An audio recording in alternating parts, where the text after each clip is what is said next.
Welcome. Welcome, everyone. Good to have you with us.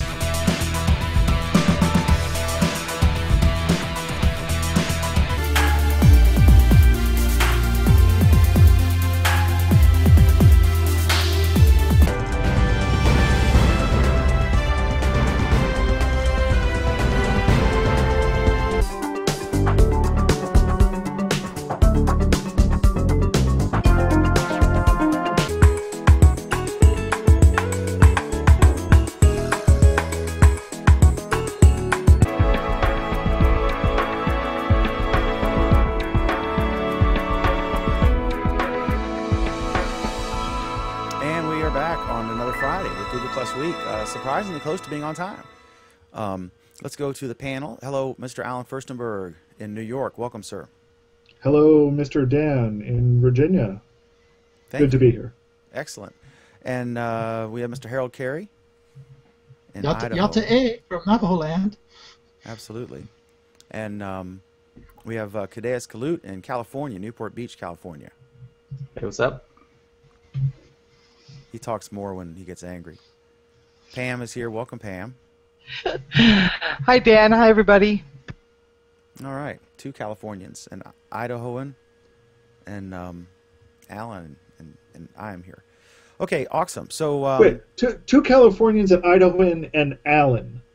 What's that supposed to mean? You're the only one who's mysterious about your origins or your location. I'm perfectly clear. I'm in New York. That could be a city. That could be a state. Yeah. That could be a state of mind. Ba-dum. That's a song. Yeah, I'm a big Joel fan. All right. Okay, so our first topic is, I think, pretty wonky, isn't it? Yeah, pretty wonky. We should just skip it. Because none of our audience are tech geeks. Okay, Alan, one programming note. Next week, we're hoping to have Mr. Chi Chu, Google Vice President for Engineering, on the program. And that'll either, I think it's actually going to be before this show, or we'll do the show early. I'm not sure. We'll have to work that out once we firm up the time. But it'll probably be a little bit earlier than this program normally airs, but it should be Friday. And we'll be taking your questions. So I'll do an announcement ahead of time, and you'll be able to ask questions of Chi, and he'll answer them live. So there. Can we use the Q&A app? Sir? The Q&A app are we going to use? Yes. Okay, so there we have that. Looking forward to that. Chi is Vice President for Engineering, in charge of Hangouts and other stuff in the Kirkland campus of Google. So he's been on several times before, and we're looking forward to his latest appearance. Okay, so Alan has an announcement. I don't have an announcement. This isn't my announcement. It's Google's announcement. You're not even wearing them. No, I'm not. I mean, I can. Just okay. No, it's fine. okay. You don't have to be a total. Fine, if we insist. If you can't be an athlete, be an athletic supporter. That's from Greece. So anyway, Alan, tell us what that means, what's changed, and. So Google, the Glass team at Google announced today that they've named their first Google developer expert for the Glass platform, and turns out it's me. So you're the first. I'm the first GDE for Glass.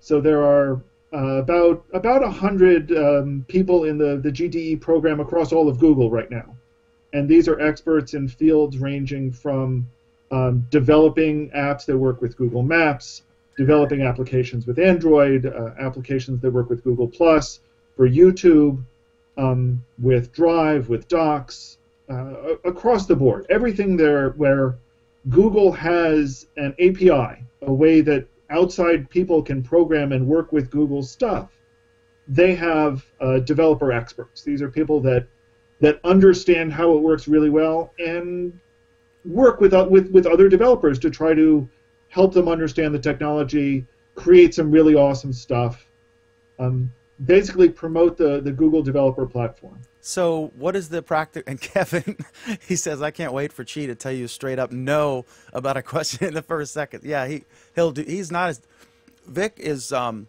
slightly more diplomatic but she's straight up. I'm not going to answer that question. What's next? I mean, it's just great. I love it. Okay, so tell us what the practical implication is. This is sort of like being a certified, like Novell used to certify. You take it's a blessing from them saying that you got the goods, or is it more like in a lot of ways, this is kind of a personal thing. There's a lot of there are a lot of people that are doing development work. These are the GDEs are people that Google considers excellent developers and excellent people who can help others do that development work. So it's more an acknowledgement that I'm already doing these sorts of things, that I'm helping other developers, that I love this platform, that I'm dedicated to this platform, that I like doing great things with this platform, and that I want others to do great things with this platform. It sounds like ka-ching. Well, I mean, I if don't someone get were any... looking for, if a company were looking for a talented, well, this is the guy. He's the first and only guy, right? Well, I mean, let's yes. I'll play Craig's ship here and say this could, let's be blunt. I mean, this is quite an endorsement. You'll always be able to say I was the very first certified expert. It is certainly an honor. I will say that. And it's an honor that Google has acknowledged me as this. But, straight out, I don't get anything directly from Google on this. It's just for the honor. It's all about, it's just because of all the love from Google that I'm just kidding. Do they fly you somewhere like the forum people get? There is an annual Google Developer Expert Conference, or a summit in Mountain View. I was there last November, and it's great. It's a great time to network with other GDEs, learn their best practices, how they're helping other people, talk to the Googlers, find out what they're doing and how they work, what sorts of things are coming down the road, and where we should be helping other people, and give them our feedback. From being out in the developer community, talking to other developers, reporting back on what the problems we're seeing are. So in some ways, it's the liaison with Google, in both directions. Alan, do you get a badge? Do I get a badge?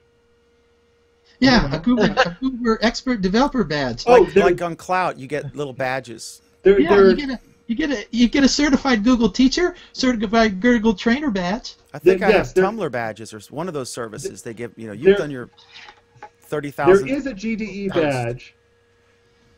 I need to find an appropriate way to put it on my website and on my profile. Okay. And it recognizes that I'm a GDE for 2014. Well, congratulations. So it's an annual honor. It is an annual honor. Every year, GDEs need to be recertified. So, and recertifications, basically, they look at what you did the past year, and how you've helped people, and kind of say, well, is he still helping people? Is she still representing the product well? And if you are, then you'll be approved for another year. This makes the tremendous strides you had to go through to get your help out approved all the more ironic, considering your... Did your help out finally get approved? My help out did finally get approved. He has 5-star ratings. Awesome. From unbiased sources like Jason Salas and others. So this isn't a cash cow, but it's bragging rights. It also sounds like one of my favorite terms, a time-sucking hole. Are you ready for that kind of commitment, or are you doing it anyway? They're just acknowledging it. There goes any chance of a sex life for 2014. That's not true. There's always Pam Stream. Yes, it's a lot of work. It's a lot of work that I'm already doing.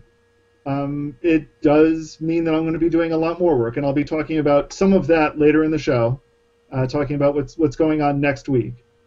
But a lot of it's stuff that I've already been doing. I've been helping out on online forums. I'll be continuing to do that. I've been writing code both for my product and to help out others, and that helps me, and hopefully it will help others. It'll be, knowledge that I've gained that I'm able to share. And there's this book that I'm still writing with Jason Salas, and that feeds into it as well. So it's all part of helping other developers. When's that book coming out? I don't think we've gotten a final date on when it'll be released yet, but probably middle of the year or so. It's on Glass Development. I've already forgotten what it's about. It is on Glass Development. It is titled Thinking in Glass, Discover, Design, Develop. So Well, it's not just for... This is great for your description of the authors, right? You could say written by the very first person to be given this the GDE badge. That's awesome. Congratulations. Yeah. Jason is rewriting the bio as we speak right now. And Could Kevin, you subtitle it like "Kiss My Glass," something like that? We'll be getting into that later, I think. I got to put 2 funny comments from Kevin. Alan, you've definitely got to. What is that? He's got a. What does it mean? Humble-brag? Humble brag. Humble brag about this GDE badge. He also notes on a completely unrelated topic, CNN, a girl sells Girl Scout cookies outside a pot store in San Francisco, sold 117 boxes in 2 hours. I'm kind of curious. Smart Dan, I'm kid. kind of curious why you're associating a story about me with a story about A, Girl Scout cookies, and B, pot. Are you trying to, I said to unrelated. suggest something here? Unrelated. So anyway, that's anybody else want to yank Alan's chain or praise him? I think putting the story first yanked his chain rather well, so I'm Yeah. good. I don't know. As for humble bragging, I mean, it is an honor. I'm not going to say it isn't. But, a lot of it is whether I got the honor or not, I was going to be doing this work. I want to see great glassware out there. I want to help people write great glassware. And if I can do a better job as a GDE, that's wonderful. But I was going to be doing this. I want to see this out there. I don't know. There's no better way to say it. I want every developer to do some great stuff. Yeah, what I was going to say is that it really pays off to help other people. The best case, like you said, is Moritz. He started off helping us at the Longest Hangout. He wrote the Hangout thing, and then he gets hired by Google. And that's not because of his tremendous knowledge, it's because he helped enough people. They saw the value in that, and they hired him there. Also, the guys who do that, they're kind of unsung heroes in a lot of ways. I mean, the folks who, I mean, yeah, the guys who made Angry Birds are going to be in a TV commercial, but your average developer, they might make money, or maybe they don't, or whatever. The people who help all the time, and all of us help people. I get constantly questions about how to do shows, and I help them, and it's usually in private. And that's a great thing. A lot of developers are out there. One of the great things about being with a lot of other developers, and you see this at I/O, I see this at other developer meetups that I go to, is every developer really wants to help others do some great stuff. You learn a trick, you want to share it with others. You want to share your experiences, because honestly, the best way to keep our industry growing and improving and doing awesome stuff is to help other people do that awesome stuff. You're going to have breakout developers. You're going to have people that just do, hit everything on the right note and do incredibly awesome things. But you see some of them, and they're the ones that are turning around and helping other developers try to do things nearly as awesome. I think a good analogy would be Leo Laporte in Twit with his wiki. He laid out every piece of equipment that he uses, how he does it, the names of the people who do the different things. So if you're trying to start something, I hovered on that a long time when I was starting. And I think that's great. He says steal any ideas you have, and give and you receive. And of course, you've probably asked as many questions as you've answered over the years. I have, whether I've asked questions or not, I've certainly learned tremendous amounts. I've had mentors who, have taught me, whether I was asking questions or whether they were just teaching me something. They've been tremendous mentors, and I there's a saying, I think it was, I think Sir Isaac Newton said it, You know, if I have seen farther than others, it's only because I've stood on the shoulders of giants. And that's in a lot of ways how I feel. You know, if I'm helping people now, it's because there were people before me that I learned from. Okay. All right, cool. So another story, a big annual event is Google I/O, and Sundar Pichai has announced the dates. Why don't you tell us the dates, Alan, and tell us, is there any other news about this? Like, there is actually there's some always interesting massive news coming out of I/O, but is there any news about what's, pre-news news? There is a little pre-news news. The first is, for those of you who don't know, Google I/O is their annual developers conference. In past years, this is where they've launched, for example, the Glass Explorer program. This is where the Nexus 7 was launched. And they've released various versions, new versions of Android around it. So there's always excitement to see what's coming up with I/O. Last year, they announced the new versions of Maps, and we'll be talking about Maps again in a little bit. So I/O is always kind of the big event of the year when it comes to Google to Google, and particularly Google developers. It's a show that overall is aimed for developers. The breakout sessions, the floor displays are all talking to developers about how they can develop with Google, how they can integrate their software, and how Google is out to help them as developers. So it's interesting how it got announced and who did the announcement. In the past, Vic Andotra has been one of the first ones to make the announcement.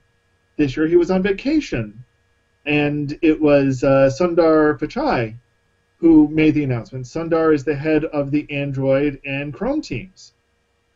So the fact that it's coming from him is an interesting message. Vic has always been a huge advocate of developers. He helped set up the developer relations program at Microsoft. But it's Sundar that made the announcement this time. So that's one interesting aspect.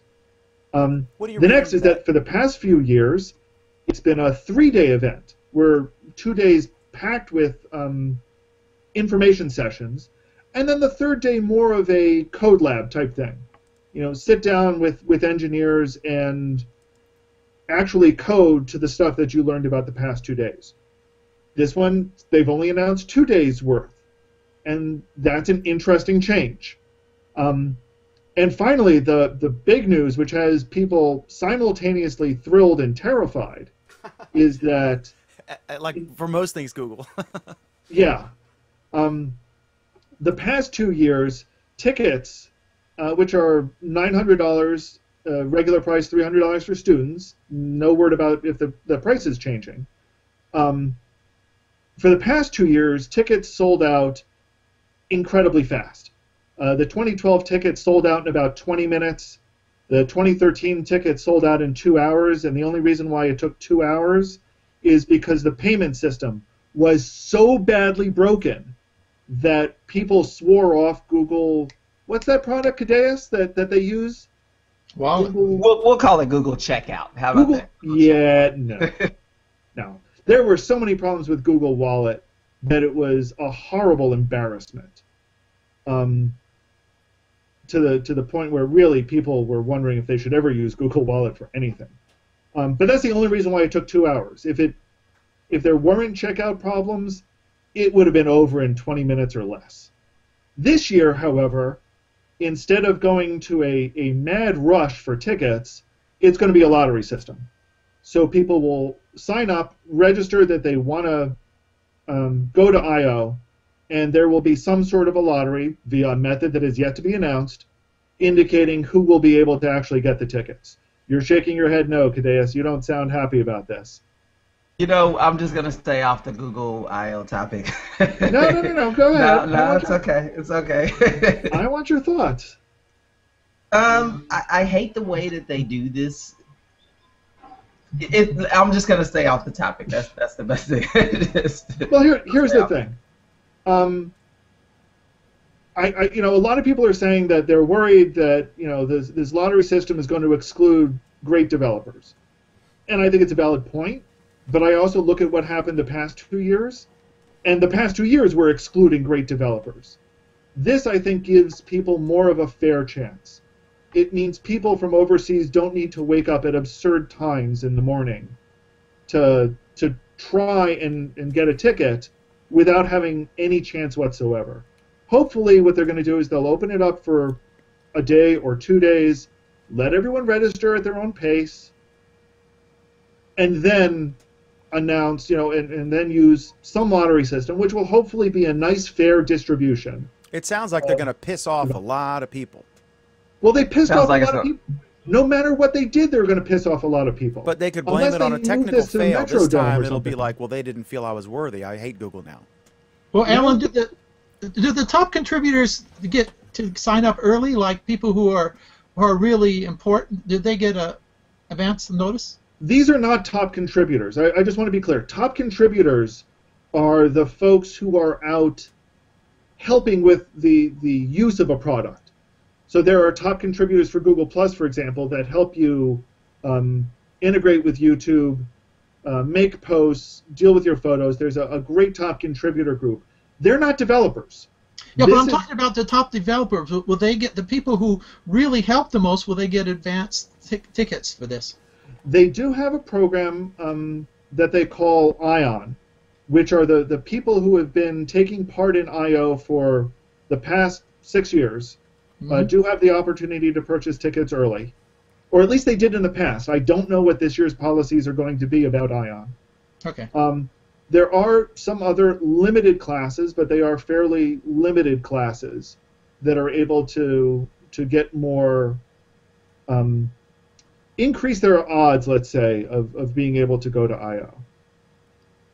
In the past, for example, there were programming contests, and the winners of those contests were, I don't remember if they were offered the opportunity to buy a ticket or if they won a ticket. But there are events like that that do help developers get in. But by and large, the vast majority of people who are there through the mad rush to get tickets. One advantage of having the mad rush is that you'd see like random 17-year-old kids there who would learn so much, who wouldn't And that's a great point. survive a test system of, Caleb Allen last year was there, and from what I read, he learned a great deal. It meant a lot to him. That was great. I hope he signs up this year, and I hope he wins again this year. Without the mad, panicked, stressful rush. I don't know. Like I said, I have mixed feelings about the method doing it. I'm a little worried on the method only because we've seen this before with Glass and the If I Had Glass thing fiasco. So that makes me a little skeptical, but the traditional method of them doing it isn't so great either. So I think they should pick a bigger venue. Why don't they do that? Do they want the intimacy? For the first 2 days, it doesn't matter because it's basically a big production, with a bunch of PowerPoint slideshows and videos and jumping out of planes, what have you. But day 3 and the seminars are where you get the actual physical interaction you wouldn't otherwise get. It's hard to do in a hangout. Well, here's the thing. Right, but then there's no day 3 this time. Well, here's the thing, though. All of the sessions are broadcast live. So so everyone at home will be able to watch it. A lot of places run what they call I/O Extended. So, at your local Google office or at some local Google user group, people will be there watching the sessions, watching the keynotes together. But the keynote, all the sessions are recorded. It's what happens in between that is really what's so amazing about I/O to me. It's the fact of, 10 of us sitting around a table at lunch. Maybe only 2 of us know each other, but we're sitting there, we're talking about what we're developing, we're talking about how it applies to our different technology focus areas, and we're learning something from our peers. It's walking around the floor of the session. You remember 2 years ago at I/O, I was sitting in front of the Google Plus kiosk, and you could, and broadcasting on this show or on a show from there, just to give you an idea what the floor looked like. It's it's hard to describe. Well, It's an there's the amazing networking feeling, though. aspect, and the video thing's great. I get that, but there's a difference between watching your favorite artist on YouTube and being at a concert. Absolutely. And and is the it the biggest intimacy that they want it to be just a couple thousand people because they're afraid of the? I mean, they could fill up the Patriot Center or something. You know, they could fill up a large venue. I think it's a combination of things. I think part of it is they like having it near their hometown. Having it in San Francisco is close enough to Mountain View that their engineers don't, most of their engineers don't need to travel a long way. You can get on the BART train. I don't know Takes you if right there. you can't get on BART from Mountain View to San Francisco. And also, they need a convention. I mean, they couldn't, I guess, do it in a big stadium because they could do the presentation stuff, but they couldn't do the small meetings. Right, and it's the breakout sessions that are the core advertised part of it, but it's really the wandering around and talking to the developer relations people, to the engineers that are working on these products, to the other developers that you're working with, that really makes the difference. And in some ways it's the intimacy, but I think they could go larger if they found the right venue.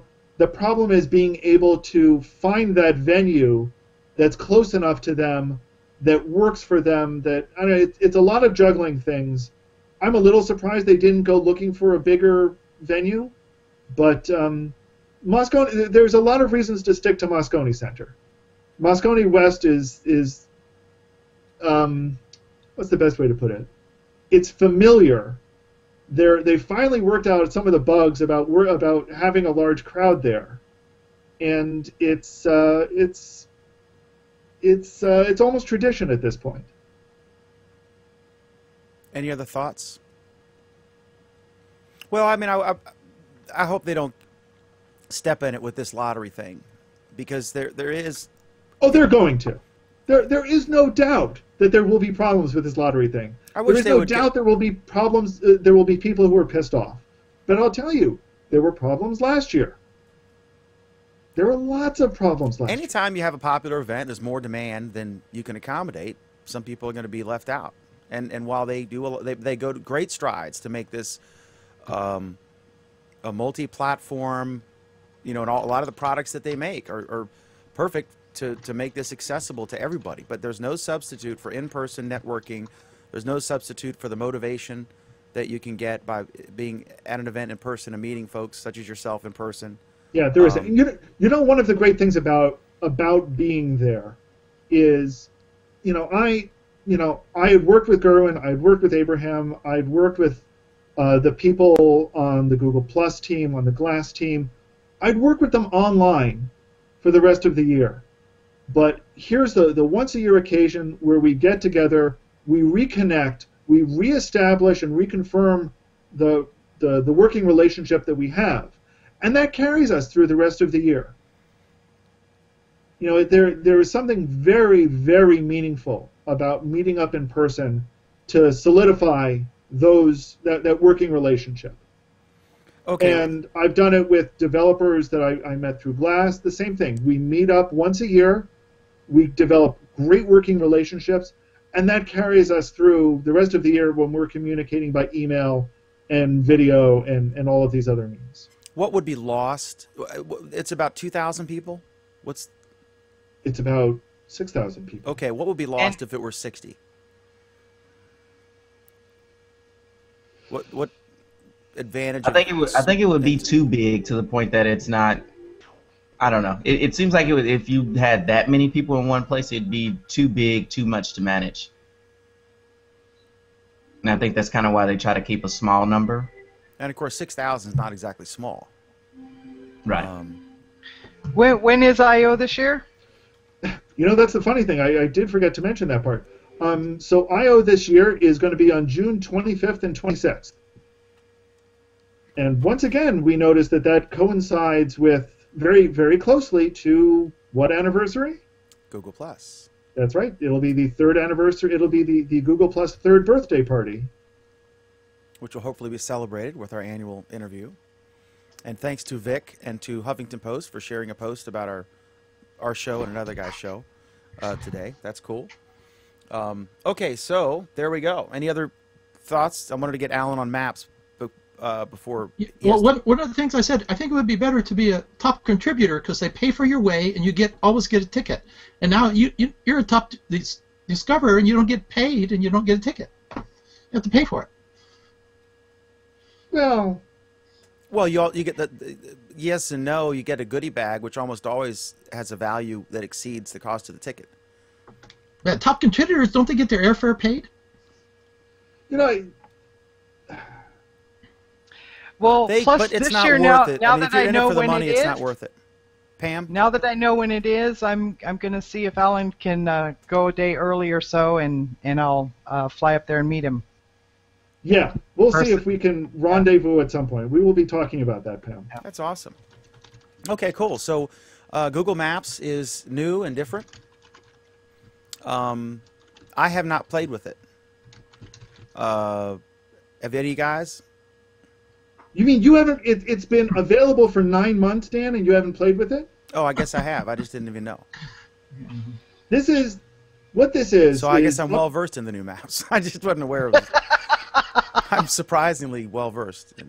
As you might remember, back at I/O last year, they announced that they were rolling out a new Google Maps, and everyone tried it, and it was almost universally panned as pretty but slow and sucky.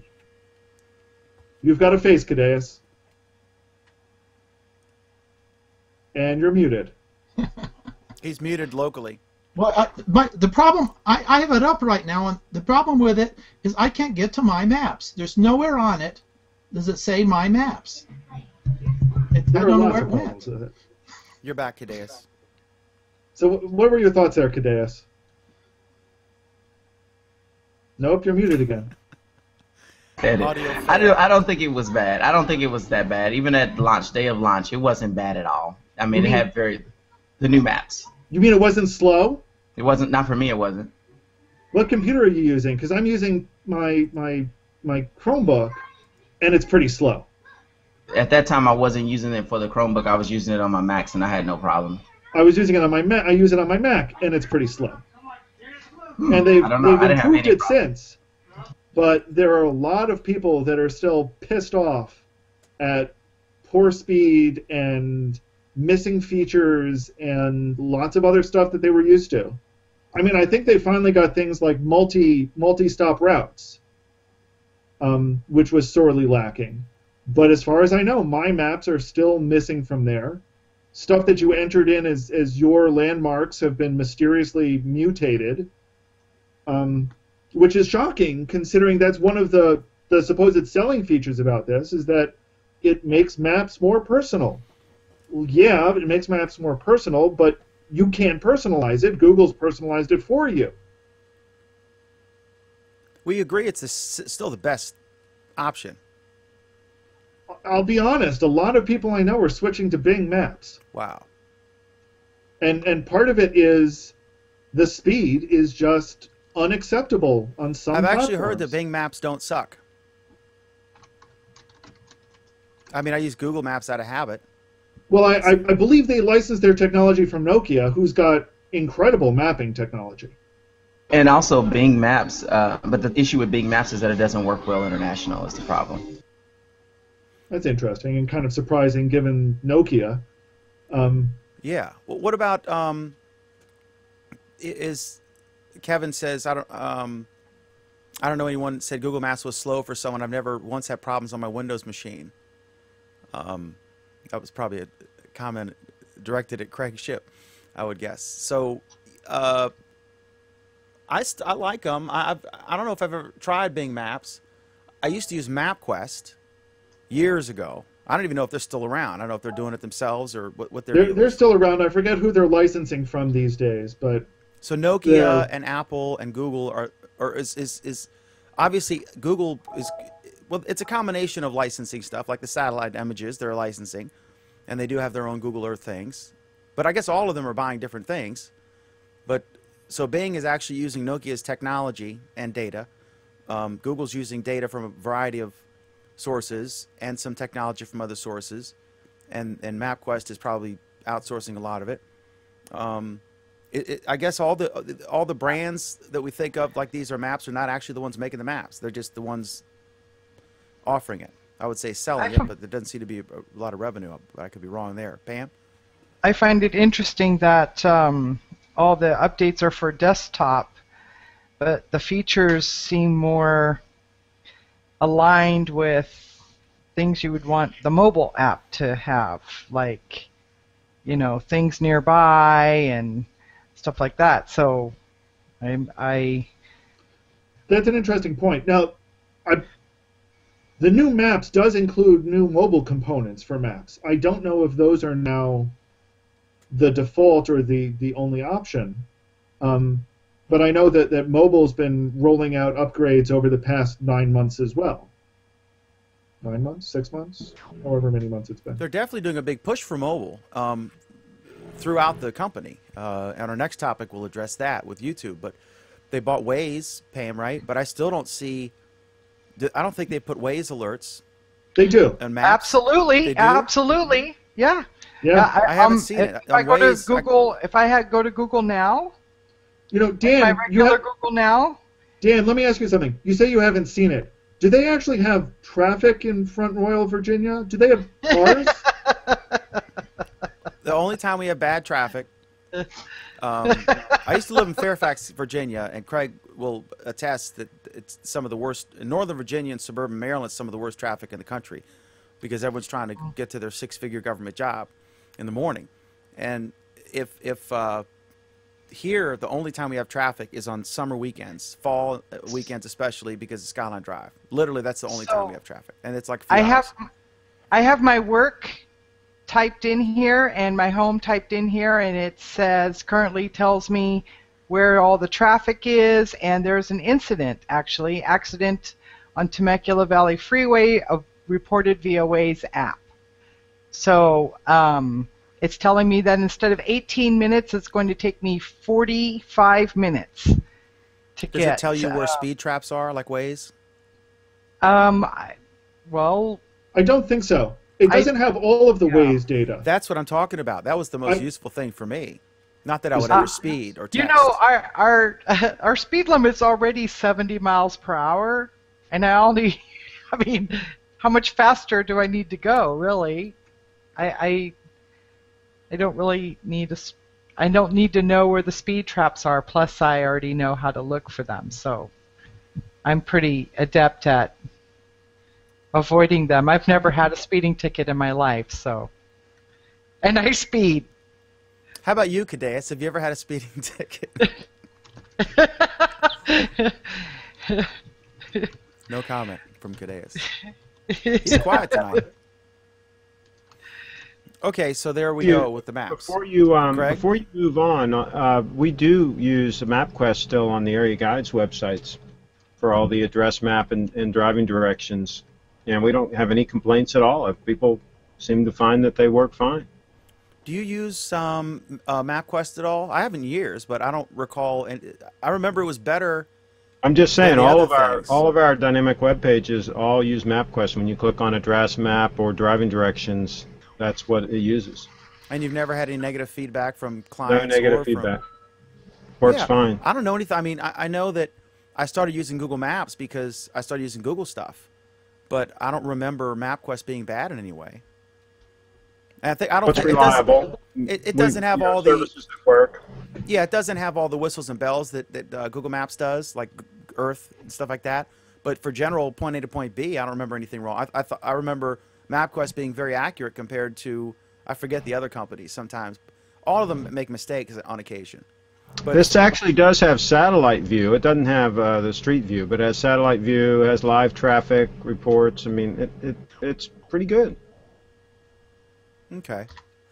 All right. Well, Alan has to roll out, so let me. Actually, I want to ask Craig what he thinks of this because he's a big YouTube user. You just celebrated your 5,000th view, right, Craig? Or I mean 5 millionth. I'm sorry. I was confusing it with 500. I was confusing it with Alan Furstenberg's channel. I'm just kidding. Alan's got like one video and it went viral, so I guess he quit after that. So the new YouTube desktop page is extremely mobile looking. Who's played with it? Who's looked at it? What do you guys think?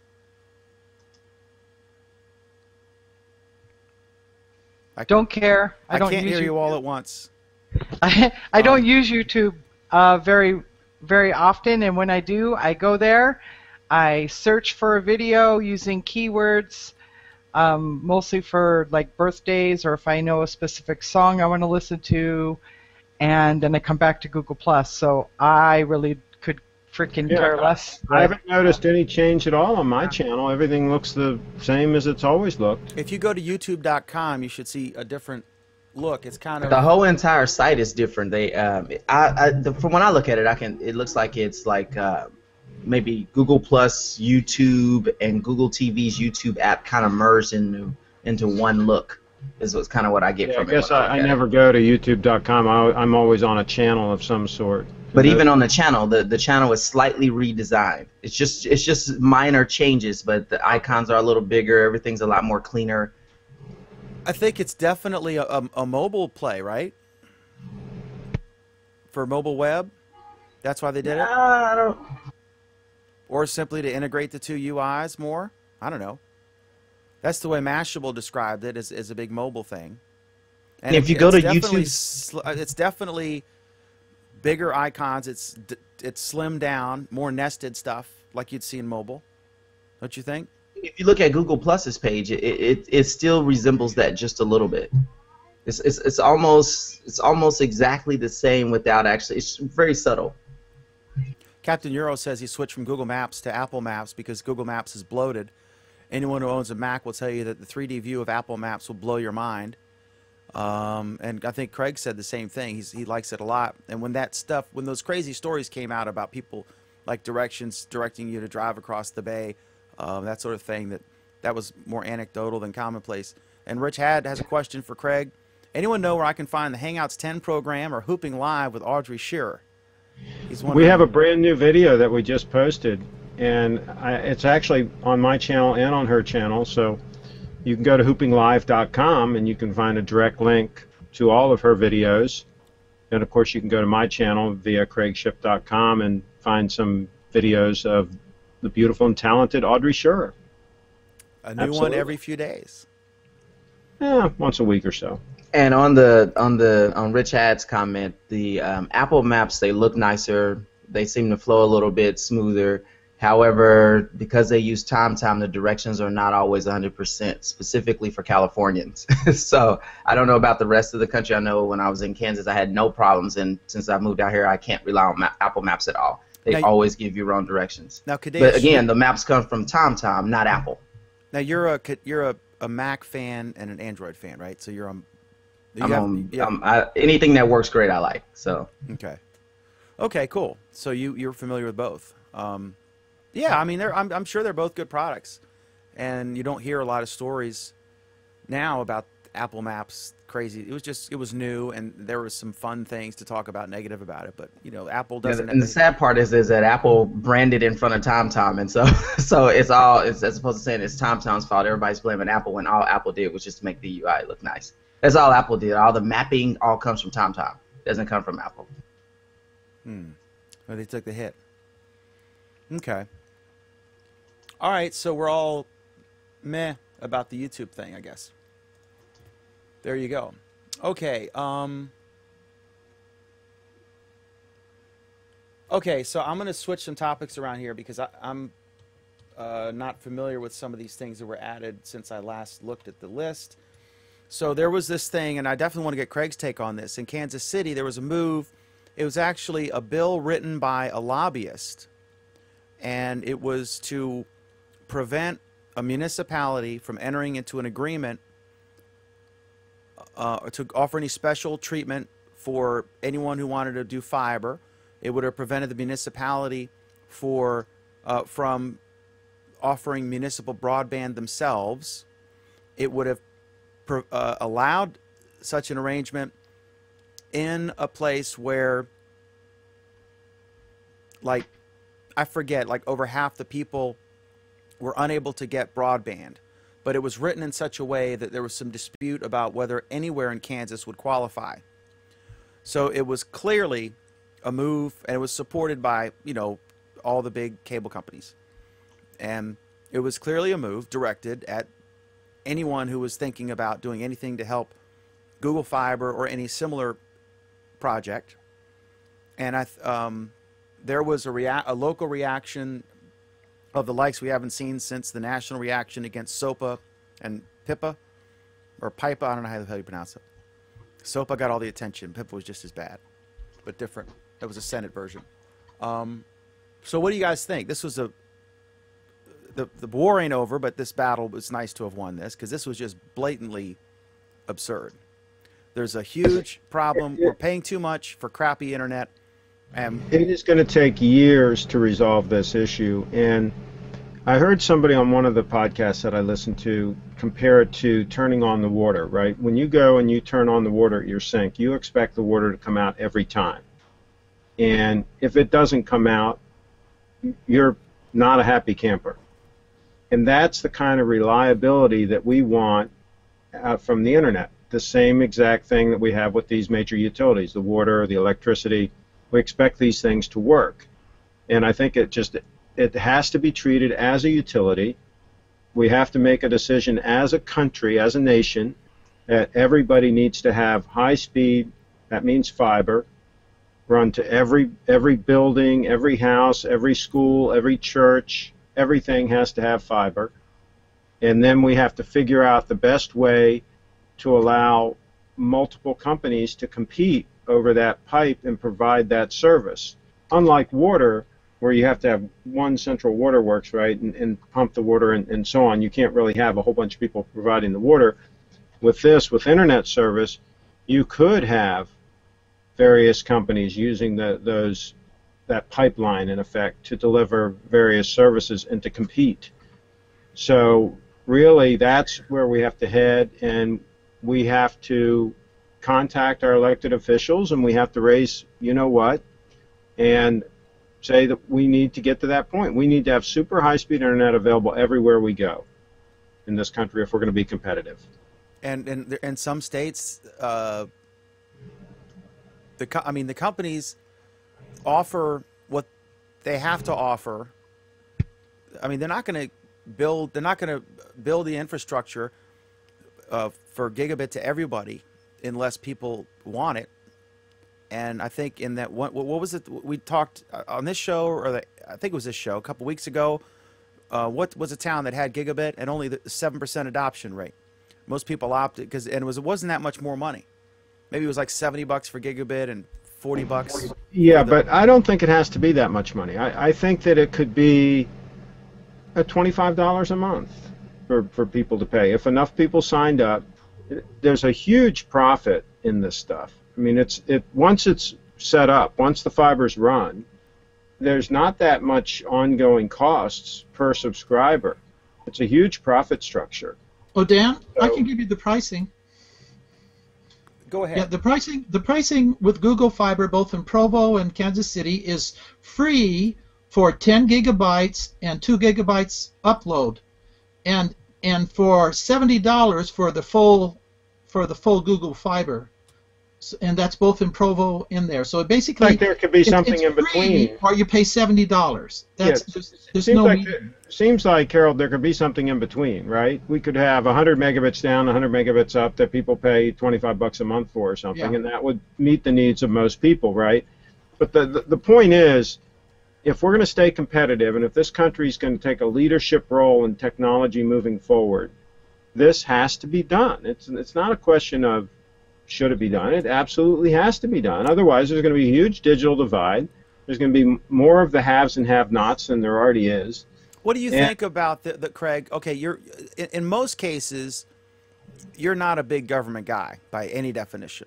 But in a case like this, we don't need big government to do this. No. Let me finish my sentence though. In a case like this, where the incumbents could care less about gigabit. That's a pain in their ass. It's going to cost them a little more money or a lot more money. I have no idea. There may or may not be the adoption that would make that worthwhile. And people are still buying their product now, and they're making. They don't have to do it. There's no pressure on them to do it. Right, but do you think if Google and a few other companies are the only ones putting any kind of pressure on this, and not really. I mean, they're only in a few places. They're expanding, but At the rate they're going, it could take 20 years. right. Now we've come a long way in 20 years. But would you have a problem with if Frederick, Maryland, or Sarasota, Florida wanted to get in the internet business and use like the power lines or whatever they do, run fiber and offer gigabit at a really good price, and just cut the private sector out? They should again, it should be treated like a utility, like any other utility. They should run the lines or have contractors run the lines or whatever, and there should be certain regulations as far as who can use them and so forth. And this is a situation where you could have multiple companies competing to deliver the service through those lines, and to be, when you call customer service, right, somebody needs to answer the phone, right? So you could have different companies competing and offering different levels of service, and that could get the competition into the equation. But the point is, once the lines are run, somebody said, well, it's $5,000 per house to run fiber, right? Well, that's not a huge amount when you look at, you can't get $25 a month on $5,000 if you put it in the bank. You're not going to get $25 a month return on that. Okay? So that's not a bad return. And I would argue that if you do enough houses, it isn't going to cost the $5,000 per house. It's going to be less than that. Okay, let me just... And costs have come down anyway. That was, I think, what Verizon had said it cost them back in the day when they were running fiber, but costs have all come down since then. They said what number did they say? $5,000 per house. That sounds really, I mean... But what I'm saying is, if you took that extreme, if you said 5,000, all right? If somebody's paying $25 a month, that's okay. You're still going to make money. Yeah, but they're probably factoring in a lot of costs, because I know I was the director of communications at Randolph-Macon Academy, and we had a fire in '95, and around that time we wired the entire campus. We ran fiber everywhere, and we ran a lot of we ran fiber in between buildings, and then we'd run Ethernet, Cat5 to each dorm room, and the fiber, it was nowhere near that cost. That's an insane cost. Because Google's charging like a $250. I'm just saying. But again, that was early on, right? So no, maybe I'm just saying, there is no way that it would not be profitable. There's no way. If they adopt it. People are going to adopt it if the prices are affordable enough. That's what I'm saying. We did a story. I forget what town it's in, and they did this, and only it was like $40 for like 50 or 100 megabits, and you could get gigabit for like $20 more, and only 7% of the people that were eligible. You got to get it down to about $25 a month, and then people will snap it up. Okay, this is the same topic.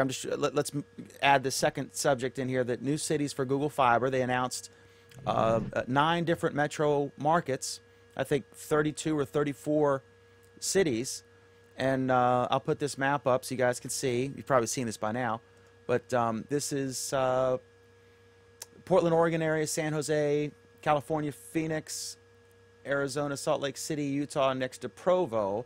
And did they expand into or purchase the Provo? Didn't Provo already have something going on?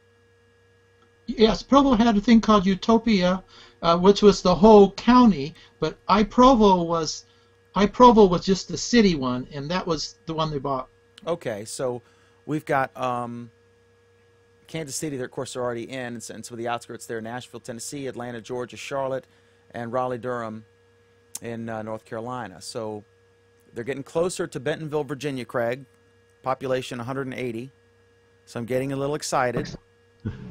They're inching ever so closer. Well, we've come a long way. I remember it was about 93 when I started RMA Online, which was at the time just a bulletin board system. It had 2 lines, 2400 baud modems, and then we upgraded to 56K US Robotics modems. Then we started, we got a bunch of lines, and then we started selling internet, and we bought these US Robotics or Cisco boxes. It was like a box with a bunch of, hot swappable modems in it, and they were 56K. And then I remember the cable company was getting in just then, about to get in the business, and that would be like 96 or so. And then here we are in 2014. The service is not dramatically better than it was in 97, 98. Yeah, it's been flatlined. It's been flatlined because of the monopoly that the cable companies have. They haven't had to innovate. There's no competition, and it's not good for this country. It is not good for in any way, shape, or form. It's a lack of productivity. If I have to sit here and wait to upload a video to YouTube, or I have to wait to download something or whatever, that's insane. That's a waste of time. The key point, though, Craig, is I hear you, but if it were that simple, if anybody could simply run the wires and you'd be profitable, don't you think somebody would do it? Because you have the incumbents fighting it. You have these big lobbyists that, there's so much money involved in this. Just follow the money. It's just like these corrupt politicians that sanction these wars, right? So that they can send these $1 million cruise missiles and have to rebuild them and resupply them and restock them and so on. And all their buddies get rich, right? It's BS. These companies are making a huge amount of money. They're sitting on a pile of money. They're not innovating. They have a monopoly. The politicians are in their pockets. And so it's the status quo. We got to shake things up. We got to say we're not going to stand for this anymore. The people deserve to have high-speed internet. It should be affordable. It should be run to every household. It should be treated as a utility. It should be regulated as such. And it should be affordable. I mean, there's no reason not to do this. And there's all kinds of reasons to do it. The only reason not to do it is the fat cats that are getting rich. Okay, so I'm going to you guys can talk about any of this stuff because it's all related. But this other story about it that kind of addresses these issues, and it's got some startling numbers. Now, I don't like the headline, and first I read it because I was like, well, this is just going to be stupid. The headline was, "Is Google making the digital divide worse?" And I was like, how the hell is expanding fiber and giving it away for free if they pay the install fee, and they can pay that at $25 a month? How is that making the digital divide worse? So what was really interesting here, there's actually a lot of interesting stuff, and they talked about how people they're not getting the adoption that they wanted or expected. And so there's one key, the problem, I'm trying to find this key paragraph. They installed, the company came in 2011. They divided into 2 Kansas cities, spanning the border into fiberhoods. To qualify, residents in each zone would need to hit a certain percentage, varying by population density, of $10 prepaid registrations. It became a graphic image of the haves and have-nots in Kansas City, recalls Rick Chambers, executive director of the Center Education Foundation, which raises money to support low-income school districts in South Kansas City, Missouri. It forced the city to say we have a community problem here, and Google Fiber, while it's an exciting thing, may make the divide worse. So they commissioned an independent study, Google did, which identified, this is key, 3 main obstacles to sign up: affordability, a sense of relevance, and existing computer skills. Of those 3, the company has the most power to influence affordability. Its high-speed gigabit service costs $120 a month.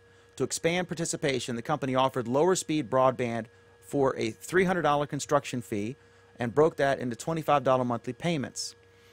Enlisting community organizations, Google even hired workers to canvass poor neighborhoods, sometimes with free ice cream. They went to neighborhood meetings. They promoted it through the media. They brought advertising. They hired a very energetic sales force. They had a mobile van where people could do their pre-registration. The challenge is the cost. The $300 offer they have is a good one if you're going to stay on the property, if you own the home. But in low-income neighborhoods, people tend to rent. They tend to be very transient. So it doesn't make sense to wire their home. Other attempts produced mixed results, et cetera, et cetera, et cetera. But the key thing here, the challenge... But that doesn't mean that you don't try. The fact that people don't want to take advantage of technology doesn't mean that you don't make it available to more people and that you don't continue to push it out. Are we just going to give up? Or are we going to say that we're going to let other countries around the world just walk all over us because they're getting high-speed internet and we're not? And we're going to say we're not going to run high-speed internet because the people are too stupid to use it. I mean, that doesn't make any sense. Pam, let's run the high-speed internet and see if some people will rise to the occasion. Go ahead, Pam, with that comment. What do you consider high-speed internet anyway? What's the minimum for high-speed? I mean, I think they should have at least like 100 gigabits up and 100 gigabits down. That'd be fine. That's what Google is experimenting with right now. They're going past gigabit to 100 gigabit now. And so if we're going to future-proof everything, just go ahead and run fiber that's capable of the 100 gigabits up and down, and then let people buy at different levels. Let's say somebody just wants to buy 25 megs up and 25 down, whatever, have different levels that they can buy. I would have it start out at around $25 a month for a decent connection that's very affordable, and then have a couple of tiers up from there. Pam, go ahead with that comment you got. All right. Scott Mills says the big cost is the backbone link supporting the home links. Why have gig connections to every home when there is only 100 gigabytes connecting most cities? This is another thing. We don't know a lot. Upgrade that even easier than upgrading to every... I mean, that just runs along the interstates probably, so they could just lay another cable down alongside whatever's there and probably upgrade that. That's going to be easier than running everything to every house. The problem is running everything to every house, I think. But this as an infrastructure thing, it has to all be done. We're either going to do it or we're going to lay down and say that the United States of America is no longer... the leader in technology in the world, and no longer, the best place to live and the best place to raise a family, and we're just going to give up and say we're going to be a third world country. We've got two choices here. Cadeas, what do you think about this? On the article, my first complaint is going to be the areas that they point out as being the problem was, again, Google making a poor choice in picking the wrong city and the wrong area of the city to lay it out. So that's my first thing. As far as the 100 megabit backhauls and not the whole 9 yards that the comment was talking about, even if we run the fiber, when they go to upgrade those back-end systems, all it is one upgrade. We don't have to run the lines again. I mean, that's just how it works. So, Cadeas, what do you mean when they said they picked the wrong area? I mean, they can't just go in and do the rich white neighborhoods, right? From a PR standpoint. Pushback. Then there would be more pushback than there already is. But seriously, they probably chose an area. They probably chose to do it. They chose areas where they people gave don't them have ice computers. cream. They brought them free ice cream. That's and useless. they still wouldn't sign up. Right. Free ice cream, free service. I mean, it was just, they should have rolled it out in areas where they knew people were going to want it, and then branch out from there. I mean, that's how you make a profit. You got to start with the people that want it. The people in the areas that they chose, at least in Kansas City, they weren't interested. They didn't want it. Some of them didn't have computers. Just like you said, some people lease. And so why am I paying $300 for this owner to have fiber at his house? He needs to pay the $300. Like, I mean, we're dancing around the fact that if you are in a low income area, I know people, and they have feature phones and they have their Facebook app on their feature phone, and they don't have a computer, they don't have internet, they watch TV, they watch crap, the stupid TV shows, and they earn their money, pounding a nail or flipping a burger or what have you, or they get a disability check or whatever it is, and they could give a damn about the internet. And I don't care if someone came up to there and said, I'll give you 100 gigabits for $5 a month. They'd say, no, I'd rather smoke it or drink it. And you're not going to get those people. You're not going to get everybody, Dan. You're not going to get everybody. But how many people right now have internet in the country? Is it 100 million? I mean, what's the number? I would say it's, well, what do you mean by have? At home or? Have high-speed internet, yeah, at home. I would guess half or better, but I have no idea. Maybe let's say it's 100 million people, right? That's still a pretty damn big market. That's a pretty good-sized market for somebody to serve. And I would argue that they're underserved right now. Just yesterday, I had to call Comcast because my internet was dog slow, and I unplugged and restarted my modem. I did everything I could do. Called them, got them on the phone, same old thing. Last time this happened was like a month ago. oh, we'll send a refresh signal to your modem. They send a refresh signal, and then I restarted my thing again, and then, of course, all of a sudden, magically, it's working fine again, right? And it's dog poo-poo, the service that we have. I hate to say it. And something needs to be done about this, and if you have to drag people kicking and screaming into the digital era, and if you have to maybe ultimately give them a computer and somebody teach them how to use it, maybe that has to be done too. My gosh, we give away enough as it is in this country. You might as well give them a computer.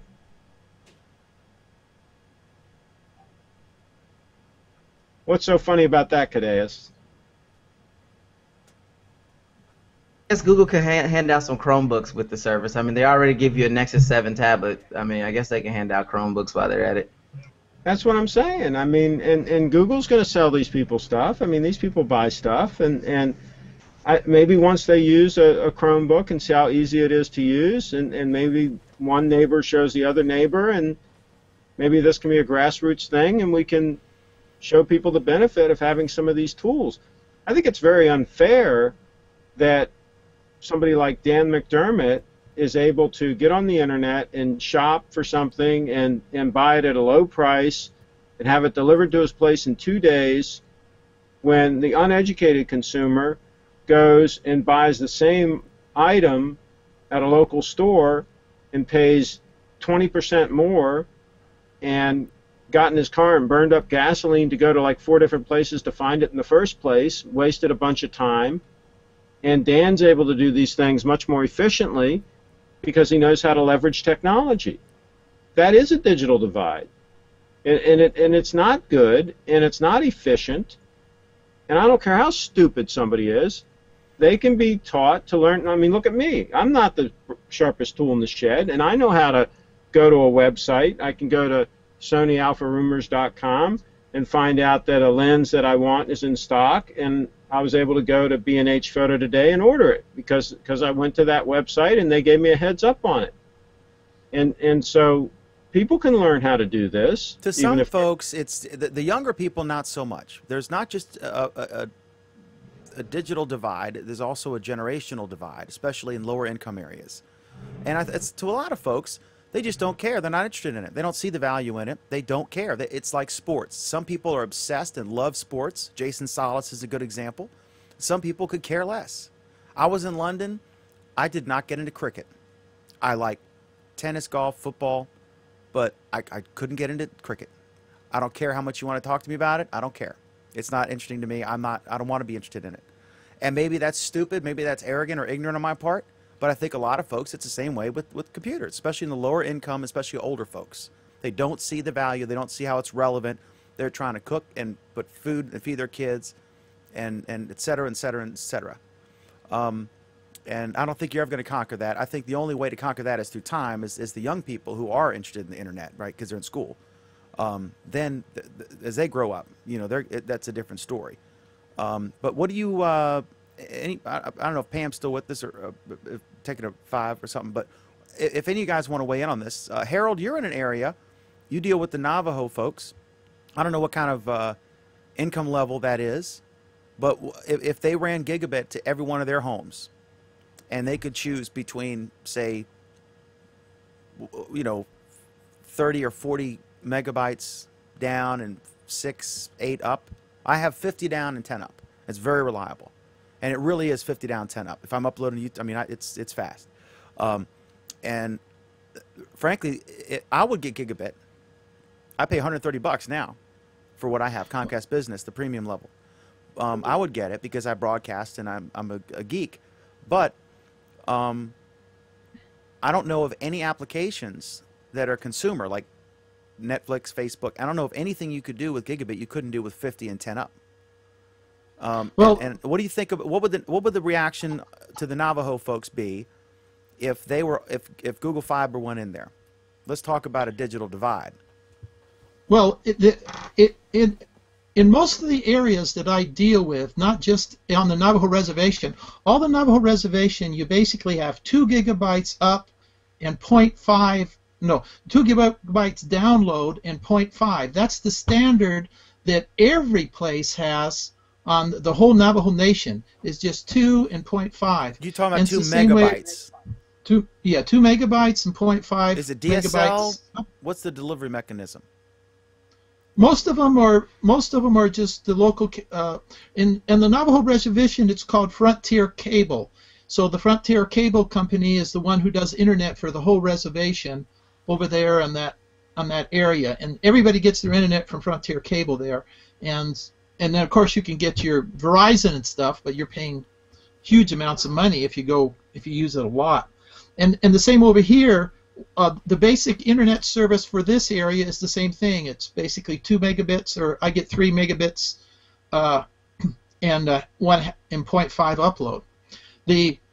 So they're just really happy to have some connections. The majority of the reservation has no internet at all.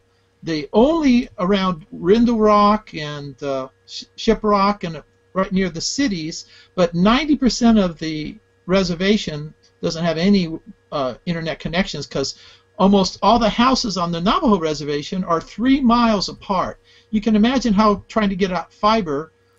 You go down a dirt road, you put it one fiber there at 3 miles, then you go down another 3 miles and put another fiber connection. It's just unthinkable to do that with wires or fiber. You basically on the internet you're going to have wireless with towers.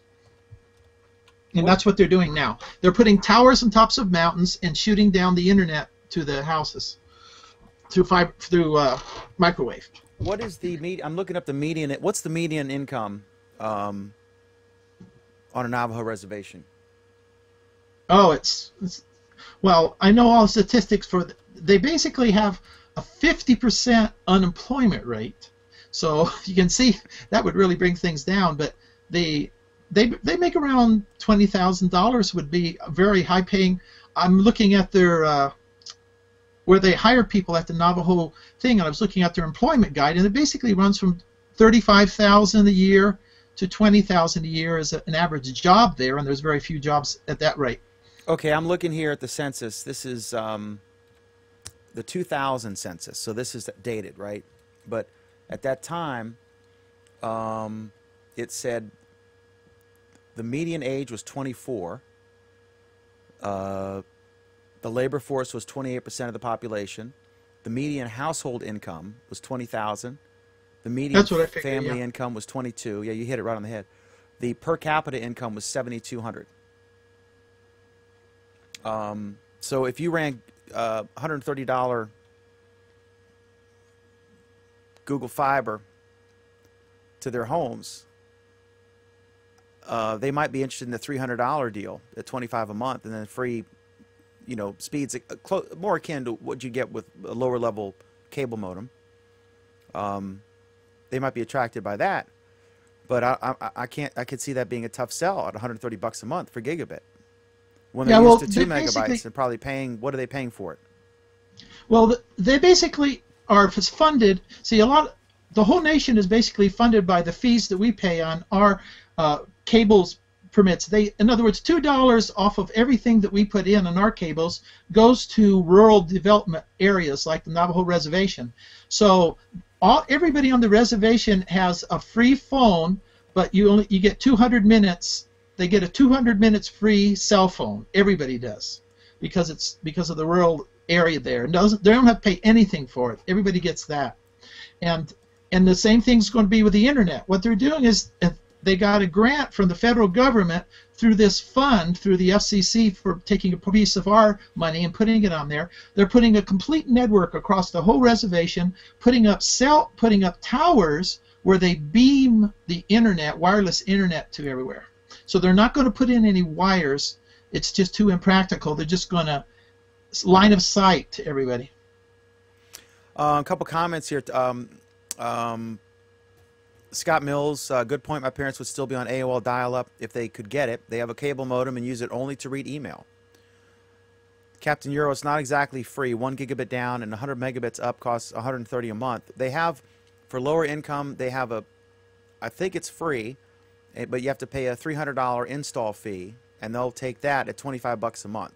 And that was in response to criticism that they were going to contribute to a digital divide at an expensive rate. Hello, Ron Brown. Good to see you. Thomas Milne says, I have 5 down and 0.6 up. Netflix HD can be used by 2 devices while playing an FPS at sub 30 latency while the wife is on the Magic Jack house phone. No, I cannot pirate movies in minutes. Yes, I can stream them in seconds. So, yeah, down is, unless you're doing what I'm doing and you're doing video up, you can live with 0.6 up, you know, if you're patient. And 5 down to 10 down is enough for most things. And that's the reason that Netflix looks good, but it doesn't look like a DVD, because they do adjust, but you know, they deliver what they have to deliver. There's a cost involved, and they deliver what they have to deliver to keep the customers happy. And if the customers are happy, then why spend the extra money to please 3% of the customers if it's not going to generate more money, if it's just an expense? So there we have it. There's this other story here that's still on the same fiber topic. This is from CBS. Google, it says Google Wi-Fi app would automatically log customers into Starbucks hotspots. Google is reportedly developing an app that would automatically connect users with its Google Wi-Fi hotspots. The app would first be used at Starbucks as Google continues to replace AT&T as the official Wi-Fi network at the coffee chain. According to Engadget, Google is testing Android and iOS versions at its Mountain View, California headquarters. The site did not have word on if or when the app would be publicly released. Currently, Starbucks customers have to go to a website and accept terms of service before accessing Wi-Fi with the app. They'd be connected simply by walking within Wi-Fi range. They say it'll be 10 times faster than AT&T's, and cities equipped with Google's 1 gigabit service, the company claims the speeds will be 100 times faster. And then it's got background stuff. So Google. So that's great for the cell phone user. It's not so great for the Starbucks customer, right? Because you know, now you've got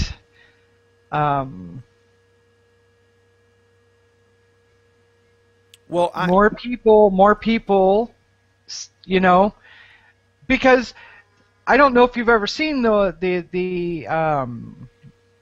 Wi-Fi signals or whatever, but you don't actually have to be within the doors of the Starbucks to pick up the signal. You can be sort of close to the store. And so, you know, people walking through the mall or whatever, you get within 50, 60 feet of a Starbucks and all of a sudden you're connected. So, you know, you can imagine people will start seeking out Starbucks and they don't have to go in to buy anything.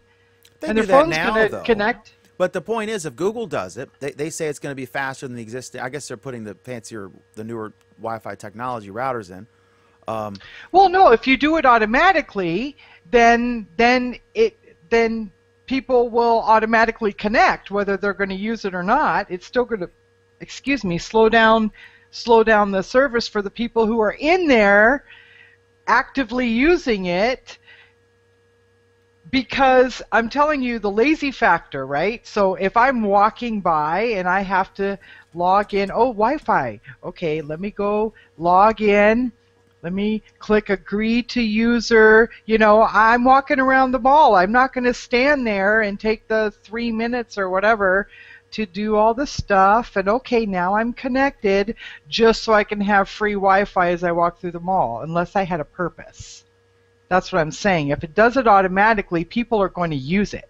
They'll use it. What this would solve is this. They'll check their Google Plus stream or whatever. Yeah, I mean, but they camp in Starbucks anyway. They get a cup of coffee and stay for hours. Yeah, and still, even though Pim, even though they don't actually go through the login page with the AT&T Starbucks thing right now, the fact that they're connected still impacts your speed. So the fact that my phone connects, even though I may not be getting on the internet, exactly. It's already impacting the speed with me just sitting connected with no actual internet connection.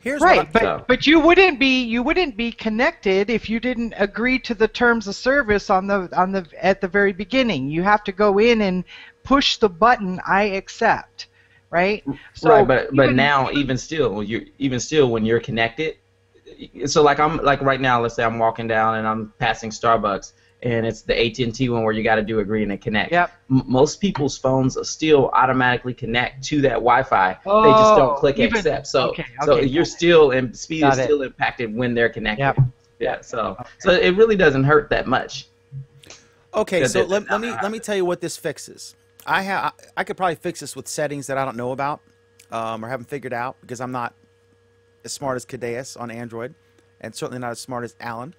But I'll leave the house. Like, let's say I cut my Wi-Fi off.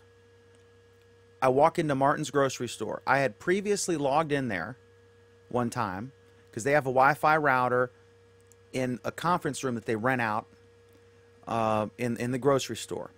And I love Martin's. I'm not dissing Martin. It's their #1 circulation spot. So I was just there getting a nice salad today. So, but what happens is, even though my Wi-Fi is off, it detects that I've now entered an area that has Wi-Fi and that I've previously logged in. So it turns the Wi-Fi on, and it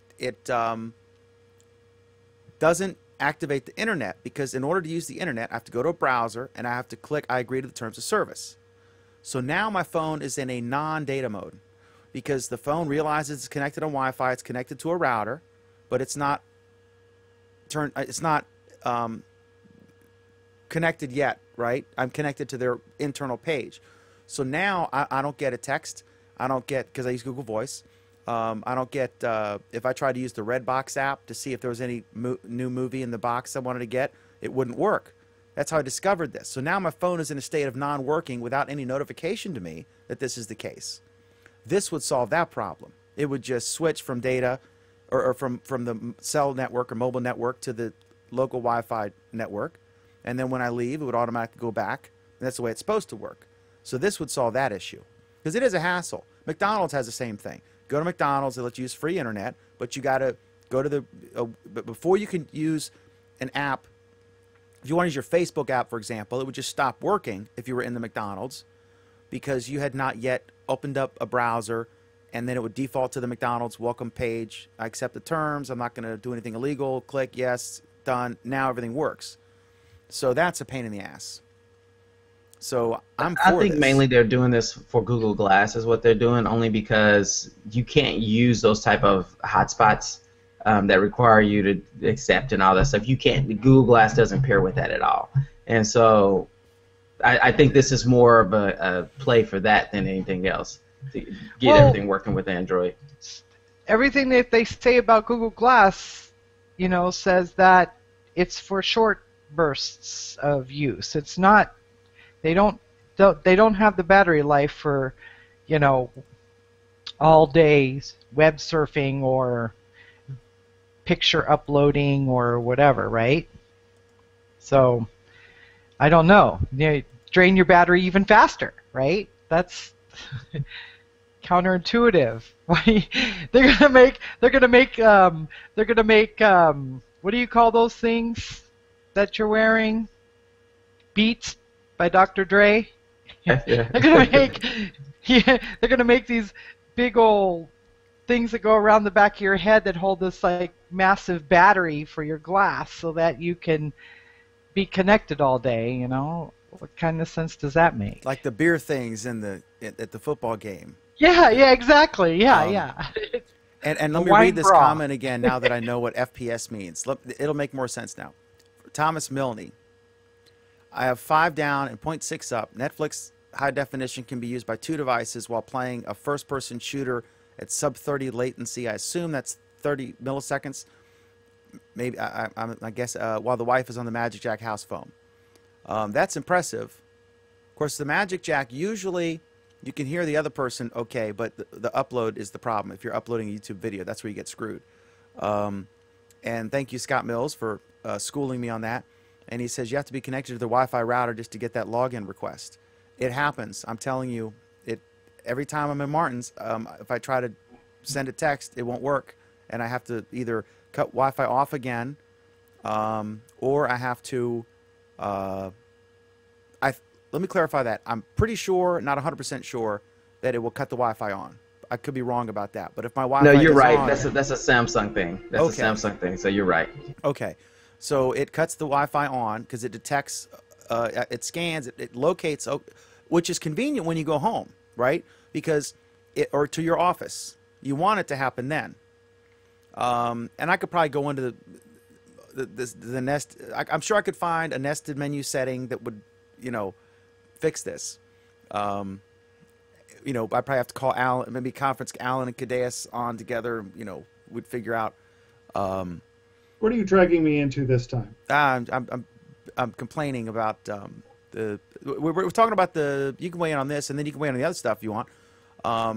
We're talking about the Starbucks thing, and I'll give you the very quick 20-second version. When I go into a grocery store, I have my Wi-Fi off. I previously logged into their router when I was talking to the manager who showed me their new conference room for a story we did, I think.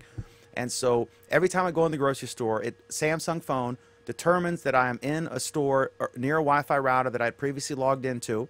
It turns my Wi-Fi on, but I have to go to the browser and click the terms.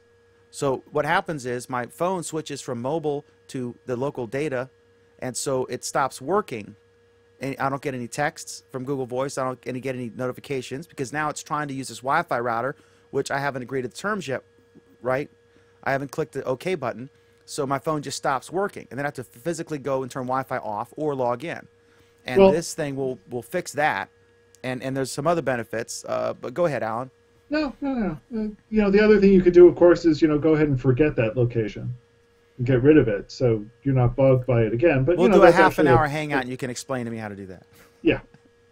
But you may have a Samsung phone, so it might not actually work. I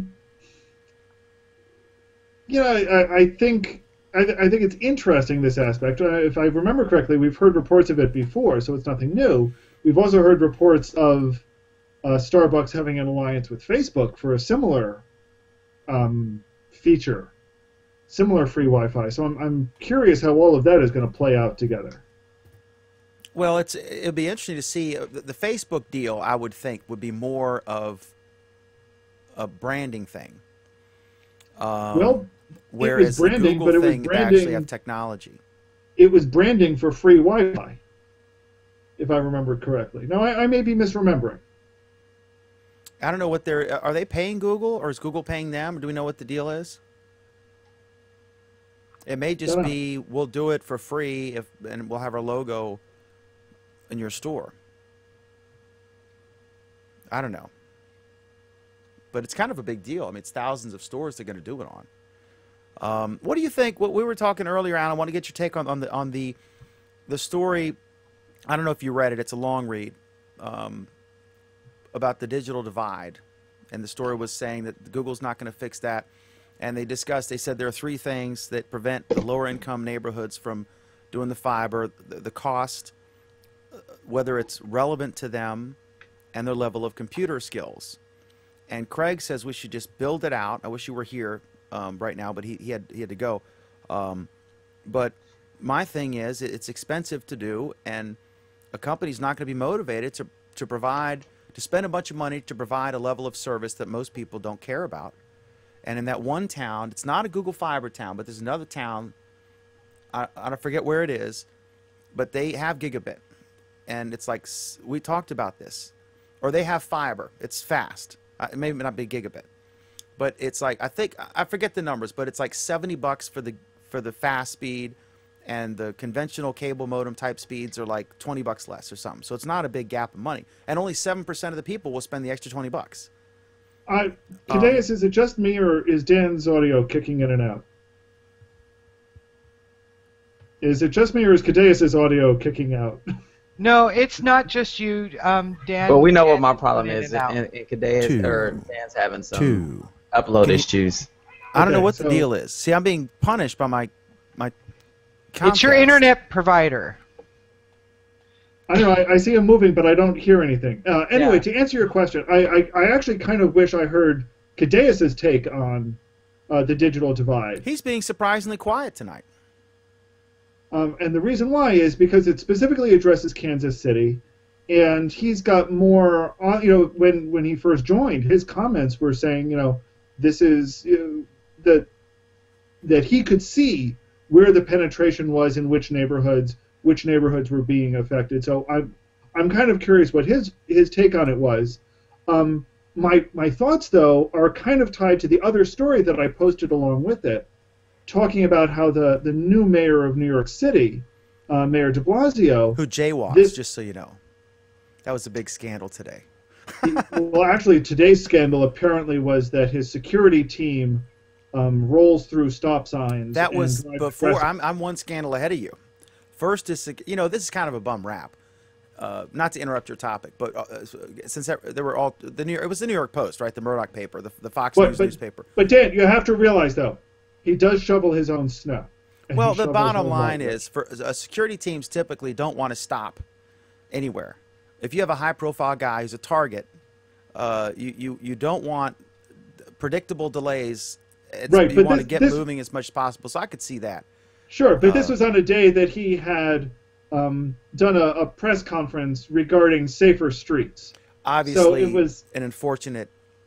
Yeah. Yeah. Anyway, so he also one of his other major announcements this week, though, was how he was going to he had gotten a lead. He appointed a lead counsel to look into decreasing providing more opportunities to people in the city to get low-cost, high-speed internet. And he specifically called out Verizon, saying that they weren't doing enough to bring fiber to everyone in the city, which was what their franchise agreement called for. Verizon countered by saying, "No, we're fully within what we've said we were going to do as part of the franchise. Our time is right. We're right on schedule, and we're going to be the only company that's bringing fiber to the entire city." Verizon's competitors are, I believe it's Cablevision and Time Warner. Each have different components, have different segments in the city, so they're not competing against each other. But they have kind of chopped up the rest of the city into what they're willing to cover. And there are surprising coverage gaps still. So it was interesting to see that de Blasio framed it very specifically in terms of a digital divide issue. He was saying he wants low-cost internet to everybody, and his counsel that he appointed, one of her first comments was, even if it's available, $70 is ridiculously expensive to pay for internet access. There are people that just can't afford that. So they're going to be looking at what they can do under the franchise terms to pressure Verizon to bringing in lower cost internet to some of those areas, I think. It's going to be interesting to see how it plays out. Were you gesturing for something, Cadeus? And were you turning on your microphone when you were gesturing? I'm good. Everything's good. Okay. No, I'm great to hear. I want to hear your. So I do want to hear your thoughts about Kansas City and the digital divide. When we were reading the article actually went on to say that this was basically it said everything that I said about Google launching in Kansas City and everything, and how they chose the wrong areas and the whole nine yards. So I can see a divide starting to happen, but as Craig said when he was gone, it's easily fixable if we actually just start rolling everything out. Yeah, I think the biggest thing is going to be, is Google in partnership with others who are, pushing this on the ground, going to head into those other neighborhoods. There are a lot of community organizations that are concerned about these issues, and if it sounds like they're stepping up and helping Google both, identify what needs to be done and convincing them to fork over some money to do it. In the beginning of this country, there were private roads. There are still private roads. Sure, Dulles Toll Road. I mean, well funded, with tolls and stuff. And there's still private roads. The ferries. It was some guy who had a ferry, and that was his business. And then maybe he built a bridge and charged people to cross. And at some point, Eisenhower, under his administration, they decided, I don't know the history on this, but it's called the Eisenhower Interstate Highway System. We decided that the government should build what at the time was a world-class interstate highway system because it was for the benefit of the U.S. economy. Should we stop thinking about internet as this fun thing that cable companies and phone companies and satellite companies provide and rethink it? And I'm not a big government guy either, but I'm for governments maintaining roads because that's the only practical way to do it. Should we look at that and say maybe, I mean, it's a lot of money for Google, but it's not a lot of money for the U.S. government if they decided to do this. What do you guys think about that? Should this be a national priority that we just build it? We created the damn thing. The government created the internet. The government... Go, Kadea, sorry. Go ahead. The government spent a lot of money funding university professors and scientists to create the internet. Excuse me. I mean, from one angle, I see where it would be beneficial to have the government build out the internet. But once we do that, then that gives the government the ability to regulate it at that point. So I think it's, I don't know. I see both sides. I'm kind of in the middle on that one. Yeah, I think the internet as a public-private partnership, I think, is a model that does work well. I don't fundamentally have a problem with either side. I'd like to see the government there pushing it, because quite honestly, what we've got now is rather on the pathetic side, and there's no motivation by anybody to actually do better. Google is the first company that's really come along to provide that kind of motivation. And, let's be honest, they're doing it for their own reasons. It's not totally altruistic on their part. They want to make money doing it. They think they can. That's good. They think it benefits them in the long run because it guarantees them access. That's also good. I think the issue then starts coming in, well, under what scenarios do you have these win-win situations for everybody? And I think when you find those win-win situations, that's where it's going to be. And yeah, that means there's a public-private partnership. It means that you've got places, cities like Kansas City and local municipalities who are willing to give a little, who are willing to give that temporary office space to get things started, who are willing to be a little flexible on their zoning codes, who are willing to give a little bit, and who will get a lot in return. I think that we should look at, when Andy Rooney died, I wrote a thing for Huffington Post, and it was my thoughts. It was long. It got a lot of reads. It was emotional because I missed the guy. I really enjoyed him. I never met him, but I was just a fan. I grew up watching Andy Rooney on 60 Minutes. When television came out, because we talked earlier about how there's not a lot of application for gigabit broadband yet, right? When television first came out, that. The rest of us keep disagreeing. For the average consumer who does Facebook and email and et cetera, there isn't anything they can do that they can't do with my 50 down and 10 up, or the average consumer's 6 down, or even with DSL. You can do most things that most people do. If you're a developer, different story. If you're a video content creator, different story. The point is, when television was created, there weren't any television shows yet. Andy Rooney was writing for Arthur Godfrey on the radio, and they just rolled the cameras in, and they said, hey, we want to film your show. And he's like, okay, and he did the radio show, and they had cameras in there.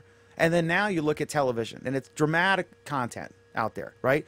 Same thing's going to happen with gigabit. Guys like you are going to, the innovators are going to create things that are only practical if there is widespread broadband, super broadband, and things you haven't even thought of thinking about yet. And that's not going to be able to happen until it's practical. So there is an argument to do this. And it's not like shooting to the moon when really there's not a lot of money to be made in the moon, right? We only went there, we did it, okay, we put the flag up. Cool, we beat the Russians. But this is something that actually could pay dividends. This could have and I think the highway analogy is the good one. The U.S. highway system provided dramatic transportation improvements and helped the economy. It made towns open up because they were near the highway that otherwise would have been never seen economic growth. Just like the old towns, like I'm in Front Royal, a river town. Used to be you had to be by the river because that's how they shipped products. The rivers were the interstates of their day. And then the train and then the highway system. And this is what's next, I think. And I'm not a big government guy, but I think there's an argument to be made that if a government spent the infrastructure to build it out, and I mean build it out like Singapore or South Korea, like serious internet, nationwide, even for Jason and Guam.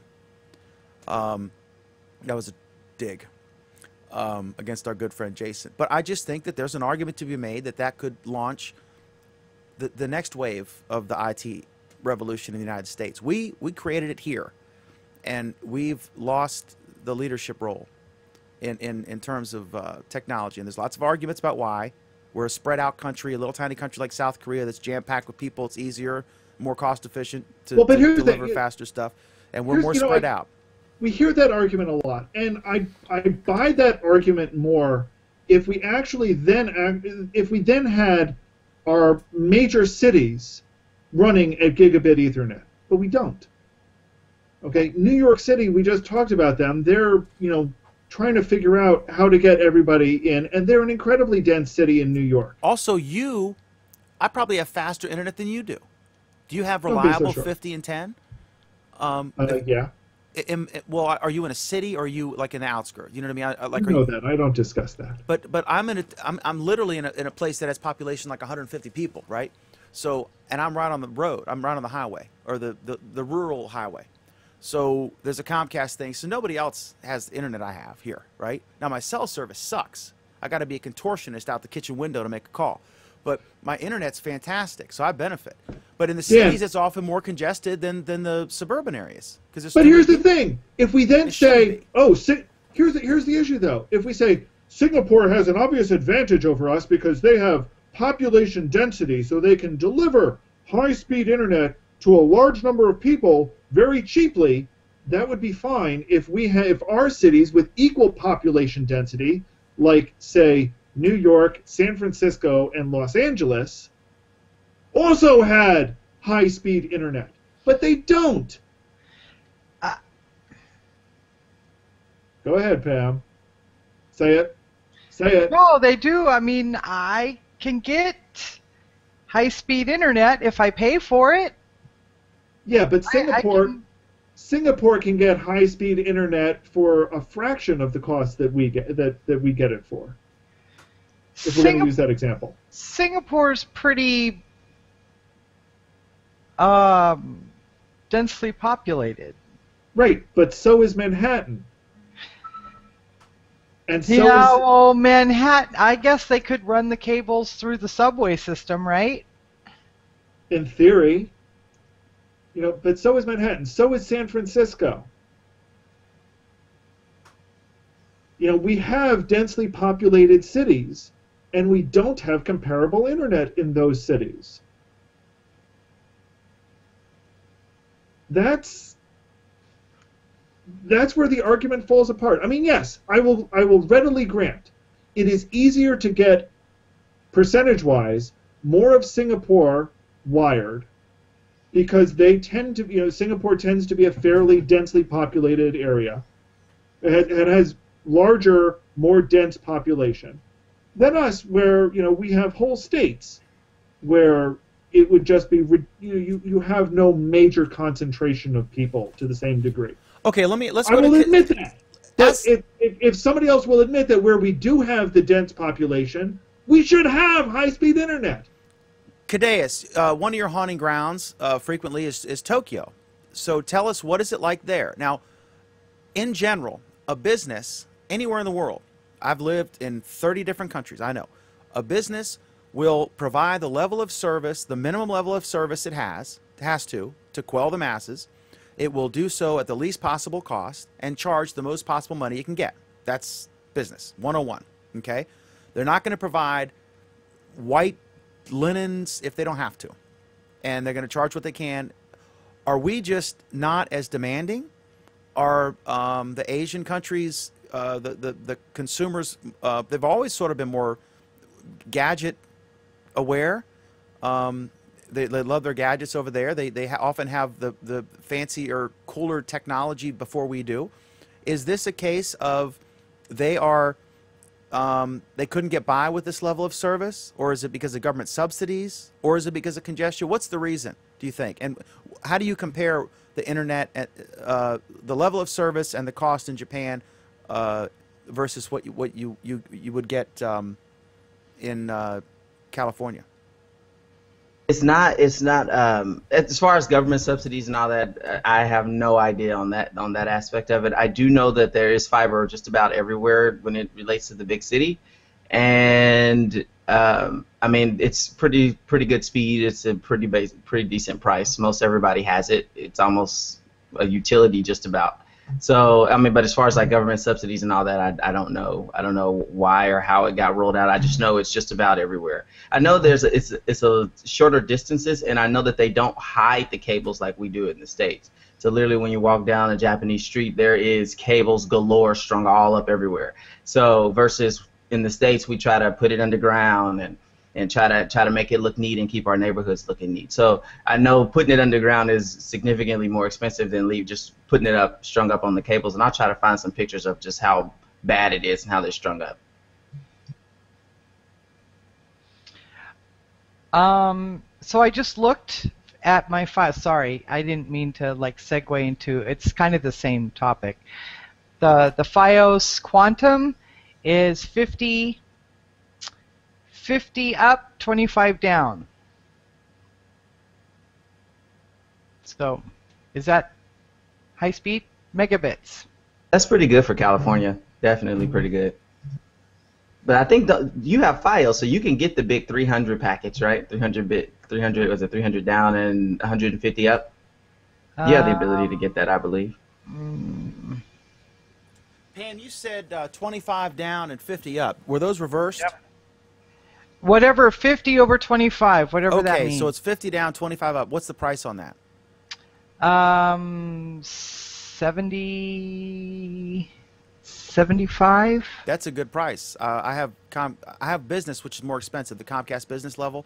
But I get them because they'll come out that day. If I go down, they're here that day, 2 hours later, fixing it, and it's very reliable. And you also get, it's just, I think it's better, but it's more expensive. I pay $130 for 50 down and 10 up, and you're saying it's half the price, literally half the price, less than half the price, with FiOS, for the same down and 2.5 times up what I get. So that's not bad if that is really what you're getting. Sometimes the average advertised speeds, especially during congested periods in the evenings, are not always delivered, right? But mine's pretty consistent. I mean, everyone trolls on Comcast, but I'll tell you, Comcast Business is pretty good. Of the options I have, which are none, right? Except Comcast. Yeah. Go ahead, Kadeus, what you got? Our first copyright violation of the day. I can only get, the highest I can get is 75 down and 35, well, whatever, 75 over 35. Good God. Of course, also remember, a lot of communities are newer, right, in America, in the United States, whereas Japan doesn't have, large swaths of land upon which to build, and so these are a lot of older homes and areas. So it's a lot more of a challenge and more expensive to bury those lines. I think D.C. recently did it. I think it was billions of dollars. But if you're building a new suburban area, yeah, they're going to put conduit all over the place. Kadeus, you have to talk so that your screen share goes out. I blue screened them, so we're seeing them.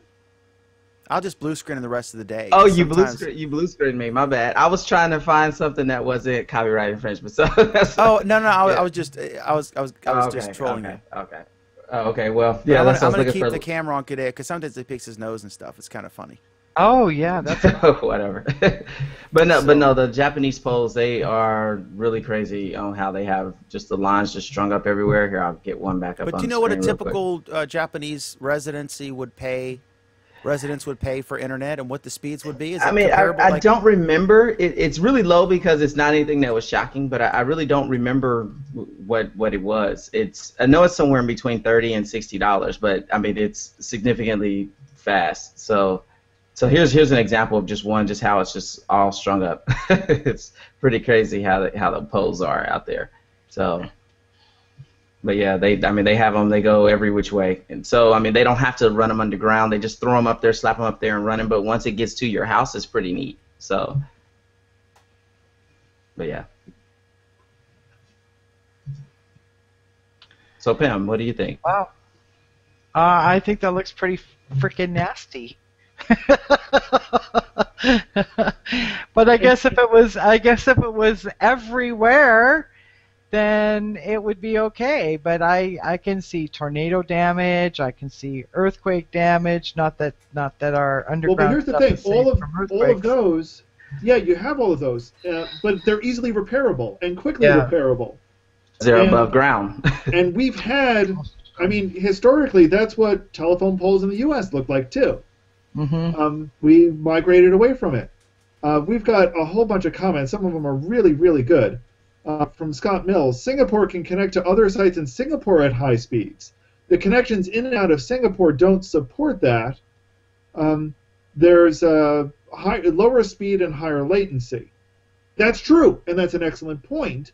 And that's part of what Dan keeps harping on when he talks about the problems with the gigabit.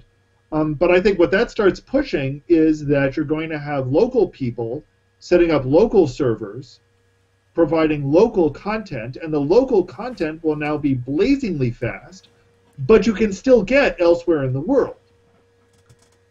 We also have this one from Sai. Korea and Singapore benefit because their media are new, they're mostly fiber. We're still running over copper lines in many places put up in the 1950s. An investment that the communication companies don't want to make again if they can keep running over copper. Yes. Oh my God. Yes. I have to say, there is one great thing, however, and that's that a lot of the communication companies really want to get away from copper. And the reason is it's becoming cheaper for them to rip out their copper, put up fiber, and sell the copper on the copper market, and they can make money off of it. It's even more important when they start realizing that there are people who are out there that are ripping down their copper and selling their copper on the copper market. That's happening in quite a number of places, and unfortunately there are some rather stupid copper thieves who are trying to rip down electrical wires. Fortunately, that's a self-selecting problem. We actually had that happen here. It took the power out for almost 14 hours, and I think they were able to patch it together, and then they had to do a planned outage for another day to do the major repairs. But the guy died. Yeah, and copper theft is a real thing.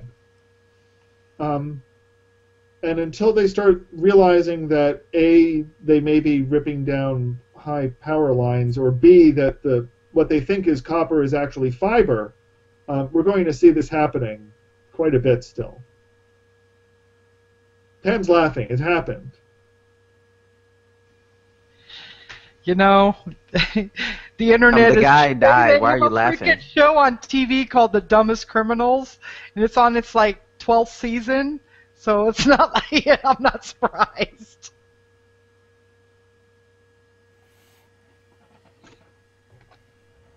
Okay, Dan, back to you. Okay, we're waiting for Jody. Can I do a quick fun topic about Japan with Kadeas? We can do the quick fun topic, or we can skip over the one that I'd like to do with Jody, so whatever you want. Sure. Let me do my quick fun topic with Kadeas. Okay, so Kadeas, I saw this post. I think Sreek posted this. I'm guessing it came from Reddit. But I want to get your take on this because Kadeas goes to Japan. He's actually a star of Japanese television, literally. So here, this was actually Japanese tips for Japanese visiting America. And I wanted to get your take because this is just hilarious. This is from Mental Floss. I don't have the link in because I just thought of it when we were talking about Japan because Kadeas goes to Tokyo all the time. I think he's got a girl in several countries. But anyway, so there's the first tip. There's a thing called dinner plates. This is tips for Japanese coming to the United States to visit. There's a thing called dinner plates, and what goes on them is a mighty disappointment. What's really funny about this is they use Google Translate and then kind of cleaned it up. So it's funny. In Japan, each person eating gets as many individual dishes as needed for the meal. Sometimes more than 10 per person are used. In America, there's a method where a large bowl or dish is placed in the middle of the table, and you take as much as you like from there and put it on a big dish said to be a dinner plate. In Japan, meals at home are for eating because your stomach is vacant. At an American dinner, there is food, decorations on the table, and tableware, and music to produce an atmosphere. It is a time for maintaining rich human relationships. A meal could be 40 minutes. In addition, often the decorative tableware has been handed down from mother to daughter, and on and on. Then it says, American food is flat to the taste, indifferent to the subtle differences of taste. There's no such thing as a little secret ingredient. Sugar, salt, pepper, oils, and routine spices are used for family meals. There's no such thing as purely U.S. cuisine except the hamburger, which isn't made at home so much. There's almost nothing special to eat based on the different seasons of the year. Basically, they like sweet, high-fat, high-calories things. And then it says, beware of rough areas where clothes demand attention. Don't wear your hip-hop outfits. You'll be pleasantly surprised by the American traffic patterns. Manners with cars in America are really damn good. Japanese people should be embarrassed when they look at how good car manners are in America. Nobody's impressed, number 4, by how much you can drink. In fact, shame on you. They have free time, number 5, all week long. In America, whether you're a student, working person, or housewife, you carefully make room for leisure time, weekdays and weekends. Most people are ensured free time always. During the week, they use it for walking, jogging, bicycling. In Japan, we believe there's no free time during the weekday, only during the weekend. 6, knowing how to use sarcasm is a must to communicate with an American. Number 7, they tend to horse laugh. And this is special for Pam. If you got in the Hangout, if you guys look for or just look at my profile, I'll post a link in a minute. They tend to horse laugh. In Japan, when a woman laughs, she places her hand so it does not show her mouth. It is disgraceful to laugh by loudly opening the mouth. Adult males do not laugh much. There's a saying, man, do not laugh so much that you show your teeth. In America, when men or women laugh, they do not turn away. They face front, open the mouth, and laugh in a loud voice. This is because, at number 8, you won't be getting your groceries anytime soon, so checkout lines are a great place to make friends. Cashiers are slow, abysmally slow compared to Japan. Number 9, their vending machines are ridiculously limited and dishonest.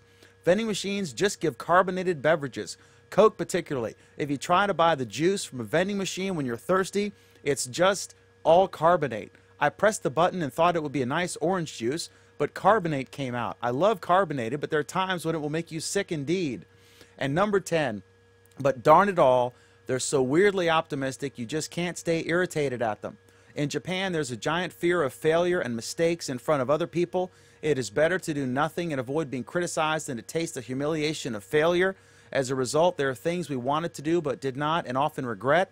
In America, you can make mistakes, fail, and it doesn't matter. It is a fundamental feeling that to sometimes be incorrect, it is natural.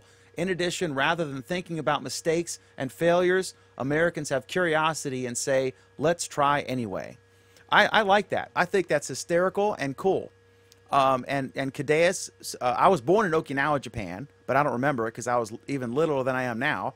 But what is your take on that, about this crazy-ass thing we have called dinner plates and the rest of this? I think it was fun and interesting.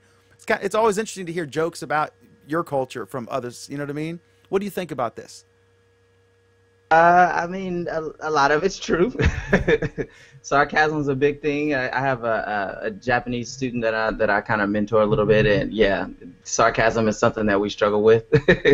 So definitely, Charlie and him go back and forth a lot. The British, though, we got nothing on the British as far as sarcasm. The British are better. But no, a lot of it's true. Plate size is everything you talked about. A lot of it's true. And then a lot of it is just jokes, like Pam and the whole 9 yards. That first thing is just epic. There's a thing called dinner plates, and what goes on them is a mighty disappointment. We do have bland food. I mean, I like India. When I lived in India and Pakistan and Bangladesh.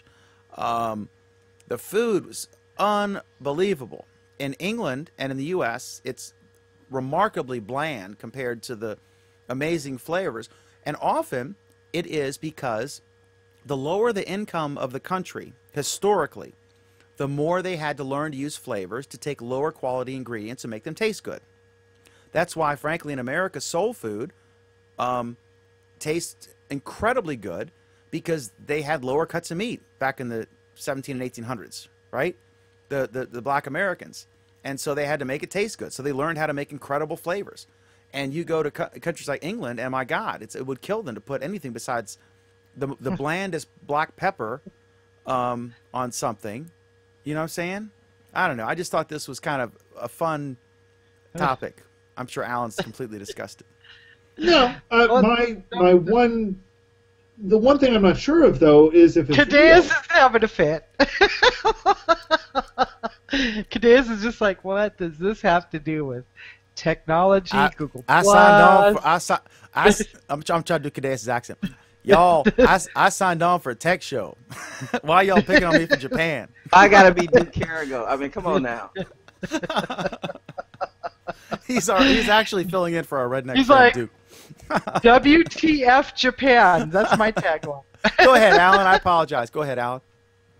Nonsense. You don't apologize. I don't know. The one thing I'm not sure about is if this is real or not. To be honest, I mean, yeah, some of the sentiments are real, but I've heard lots of Americans say the same thing, and there are a couple of things that don't quite ring true. If this was originally written in Japanese to a Japanese audience, why are you telling us what Japanese do? Japanese would know that already. So you don't say things like, in Japan, we do this, this, and this. If you're in Japan, you already know that's what you do, and you're just shocked at what the foolish Americans are doing. So, I don't know. I'm not entirely sure this is real. Well, I'm looking here at the top of the article, the links. This is a completely Japanese site, and I'll hit. Oh, now I can't translate it. What's a chip? Are they talking about plates? What's chips? Cadeas? And just so you know, Google Translate doesn't translate that perfect to the point you can read indeed. it that way. So yeah, so that's the only thing definitely worse not, is yeah. the only thing worse is Especially Google for Voice, Japanese. Google Voice transcription is the only thing worse than Google Translate. But still, it's often, it's close enough. It's Japanese. better than nothing. Not right? with Japanese. Not with Japanese. Believe me, not with Japanese. So they're linking to some sites, but yeah, I hear you. It Do could you be a read little. Japanese? Cadeas, do you read Japanese? I can't. Characters, no. But if they turn the characters into Roman characters, I know what it's saying. But like to see the little scribble, I don't know what that says. So God, it's a beautiful language, isn't it? I do more. I can read. It's funny. I can actually read more kanji than I can the writing where it's a sound for each character. It's kind of weird. Yeah. French and Japanese are some of the best sounding languages, I think. But no, the Japanese are just beautifully written languages. Cadeas is nodding approval. But yeah, so that's interesting, Alan. You think it's a urban legend here? We've dug up. I don't know. Well, what I do know though is there seems to have been a number of other ones that have cropped up since. What Russians say about Americans, what other countries say about Americans. I don't know if any of them are real. Maybe they are. And like I said, I'm not saying the sentiments are wrong. I'm not saying they're incorrectly representing one thing or the other. I'm just not. And this really... also could be what one Japanese blogger, who may be a humorist, is offering as a guide. You know what I mean? With semblance of truth, but exaggerated. But I mean, pretty much, I think I could see. I mean, does this make sense to you, Cadeas? Right? You could see this being a legitimate view from a Japanese person. What's he got going on his screen? I don't know. It went black for me. Sorry about that. You think this is fairly legit? Some of the things that they're saying, yes, it is legit. But yeah, I mean, what's the deal with Japanese drivers that they're alluding to? Apparently, our drivers are more polite.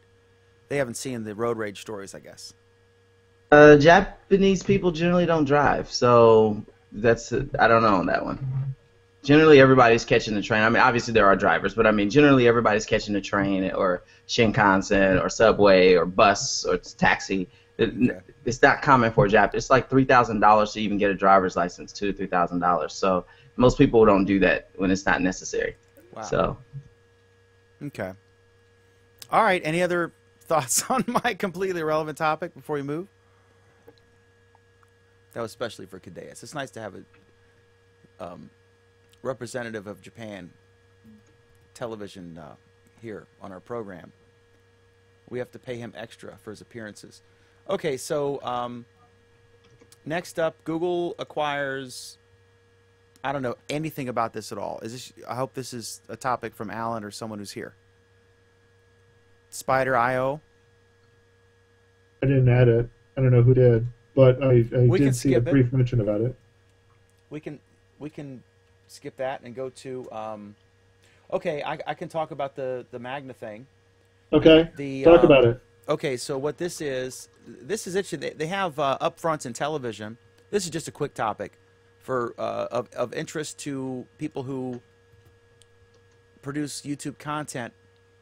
And the link is apparently bad now, but it was USA Today story. They did a deal with this company called Magna Global, which is a big buyer of television commercials for different companies. And what typically happens is when you see a Geico ad or a Pepsi commercial, whatever, on television, then they're represented by big ad companies, and they have what's called upfronts, where they'll have an event and the networks will bring out the stars of the shows, and they'll talk about what is going to be happening in the next season of whatever show. And it's sort of like an I.O. where they're previewing the coming year, and they've got the celebrities to wine and dine the media buyers, and then the guys say, okay, my budget this year is $800 million or $300 million, whatever it is, and we're gonna go ahead and we'll commit to $30 million for CBS or this or $100 million, whatever it is, and they kind of buy it up front. And then over the course of the year, there are adjustments made based on the ratings. And what they actually spend will go up or down based on the ratings. But they kind of like plan their year, and it's done up front, so it's called upfronts. Well, Google had an upfront, and they just signed a big deal with Magna Global. So this is... is this like futures, commodity futures or something? Not really, because then you're betting on how something will do. It's more of a... I guess it is like that. Basically, they're just budgeting their ad buy. They've decided to spend this much on radio, this much on television, this much in print, now this much on YouTube. But this is a company that historically was not as much online as they were on traditional things like the broadcast networks. And so that they got a significant chunk of change budgeted for YouTube that would have otherwise gone to ABC, CBS, NBC, the cable networks, etc., is interesting, because there basically is a glut of inventory right now in online video.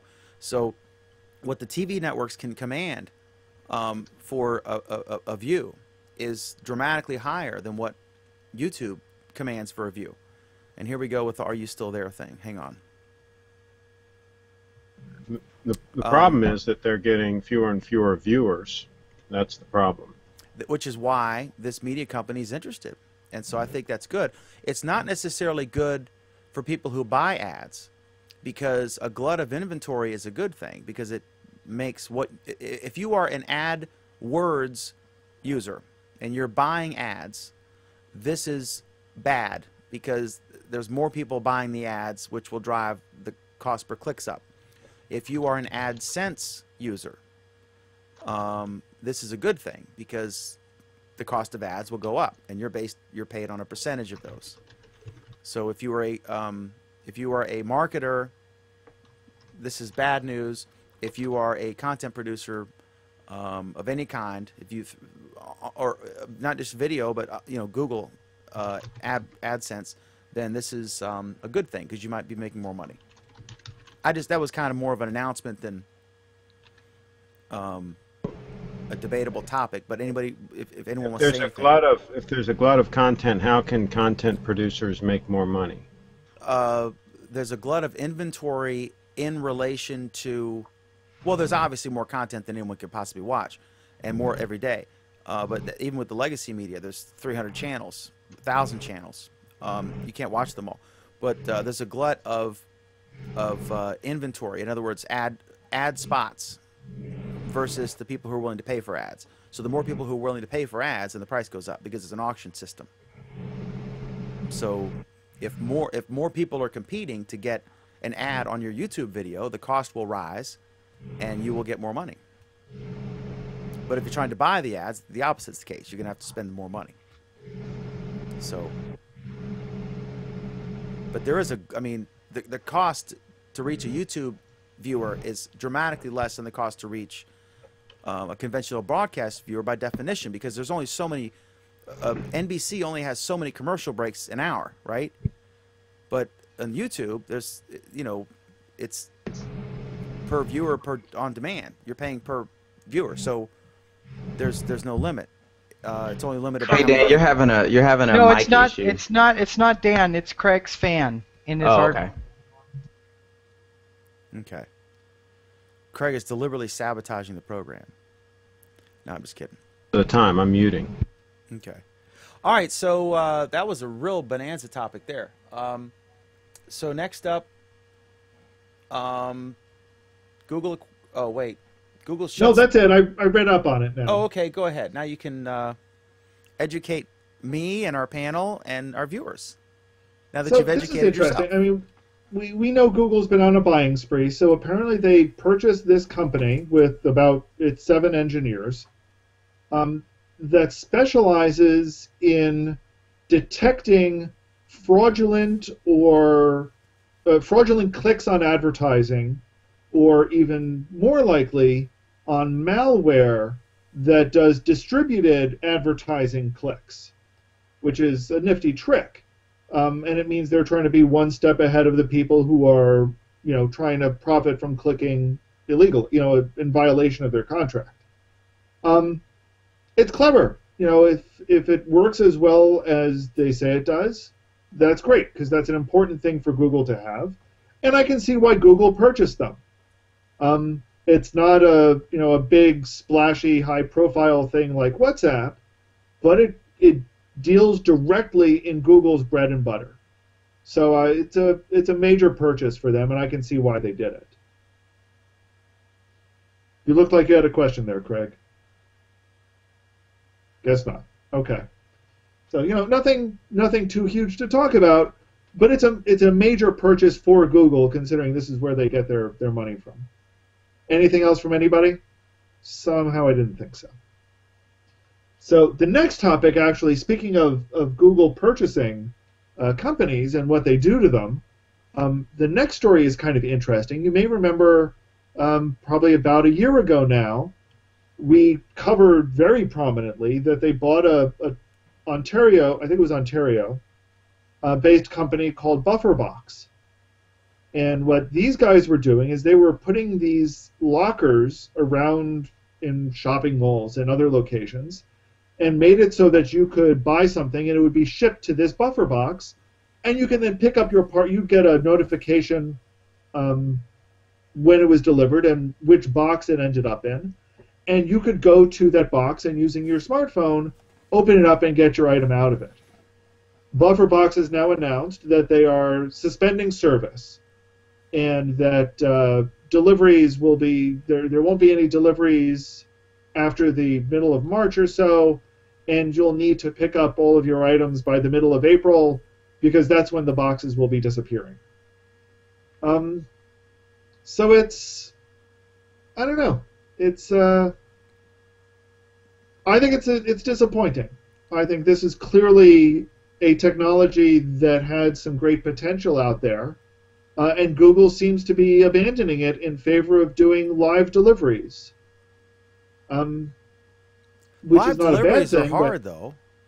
What was that, Dan? I mean, live deliveries are hard. It's more efficient if you can go to a 7-Eleven and have lockers, but I don't know how much that wouldn't appeal to me as a consumer. I could see folks in a very urban area maybe, but is the cost savings any more than if you could negotiate the way Amazon does with UPS to get really fast delivery at affordable prices? I don't know. We don't know all the details of that. On the previous story, I think, just a quick aside, because I'd stepped away for a moment, on the previous story about I think it's important about Spider.io is what it is. One of the reasons why people will pay more for television advertising is because there is a perceived as credible rating system from Nielsen, which delivers presumably fairly accurate metrics about how many people watch a television show. And there's other auditing for other types of advertising. But then when a potential advertiser sees a website saying, we'll get 8,000 views on your, or 10,000 views on your YouTube video for $8, then that would make an advertiser cautious and nervous about spending money. So anything they can do to improve, to being perceived as and actually be improving the metrics to make sure it's a legitimate view. It's actually someone seeking to watch the video as opposed to an algorithm or a bot or someone in a tab farm in some low-wage country, then that's a good thing. So I think that's good. That anything we can do as content creators, and Craig is, I am, and all of us are in either written or video form or something, not necessarily for monetization, but you want the better we can do to improve the quality of the metrics is a good thing. So that's my thoughts on that. I don't think the whole box of wall of boxes for products, maybe in some areas, ultra modern hipster areas, but I don't know if that's a mainstream thing. I could be wrong. What do you guys think? Pam, would you do that if you could get it quicker and swing by 7-Eleven? No. The truth is I think that people who like hit refresh on their tracker, you know, their package tracker or whatever, trying to see if, you know, if it's made it from its, you know, destination or its sorting distribution center to the truck out for delivery. I mean, I don't wait for my packages like that. I just don't, you know, no, I don't. The bottom line is I'll never pay more for. They've tested I have Amazon Prime. It comes in 2 days sometimes. How do you like it now that you've had it for a while? Because you were on the fence. I remember you posted about it, right? It's really easy to spend money. It's really easy to spend money. It's the best and worst decision you ever made, isn't it? Yeah. One click. Yeah. I remember that Onion story. Area Parkinson sufferer accidentally spends $1 billion on Amazon. Click. You know, it's awful, but there's truth in humor. Yeah. So I think that product's a dud. It might. I mean, I think it was innovative and creative. God bless them. But Google has infinite resources on this scale, and they, if it worked. Dan, if they have infinite resources on this scale, then why is it being field tested in a limited basis in San Francisco? I would think that'd be a perfect spot to test it. Where would you test it? On the Navajo reservation? If you've got infinite resources, what you do is you roll it out in 100 cities at once. No, what I'm saying is that's why you field test. If the product is a dud, then you kill it and you take the talent and you absorb it and cut your losses. I mean, no, they're rolling out their live delivery service is right now being field tested in one small market. As opposed, you know, so they don't have infinite resources. Okay, what I think BufferBox offered was actually something different. It basically, what BufferBox was doing is the same thing that Redbox does. And Redbox makes a ton of money at renting videos at $1 a pop. That's a genius invention. That really did in... They're the same invention, Dan!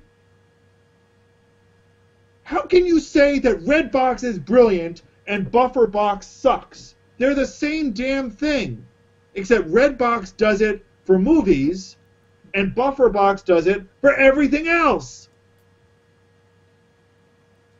Isn't BufferBox a delivery system? In the same way that Redbox is a delivery system, yeah. How can you compare a mailbox with a Redbox DVD vending machine? How are they the same? Because BufferBox was an everything else vending machine. But I can't walk up to it and say I want a candy bar. No, what you do is you stand on your cell phone and you say, okay, let me buy a candy bar. They'll say, okay, walk over and hold this up to box 27. You hold your phone up to box 27, it opens, and there's your candy bar.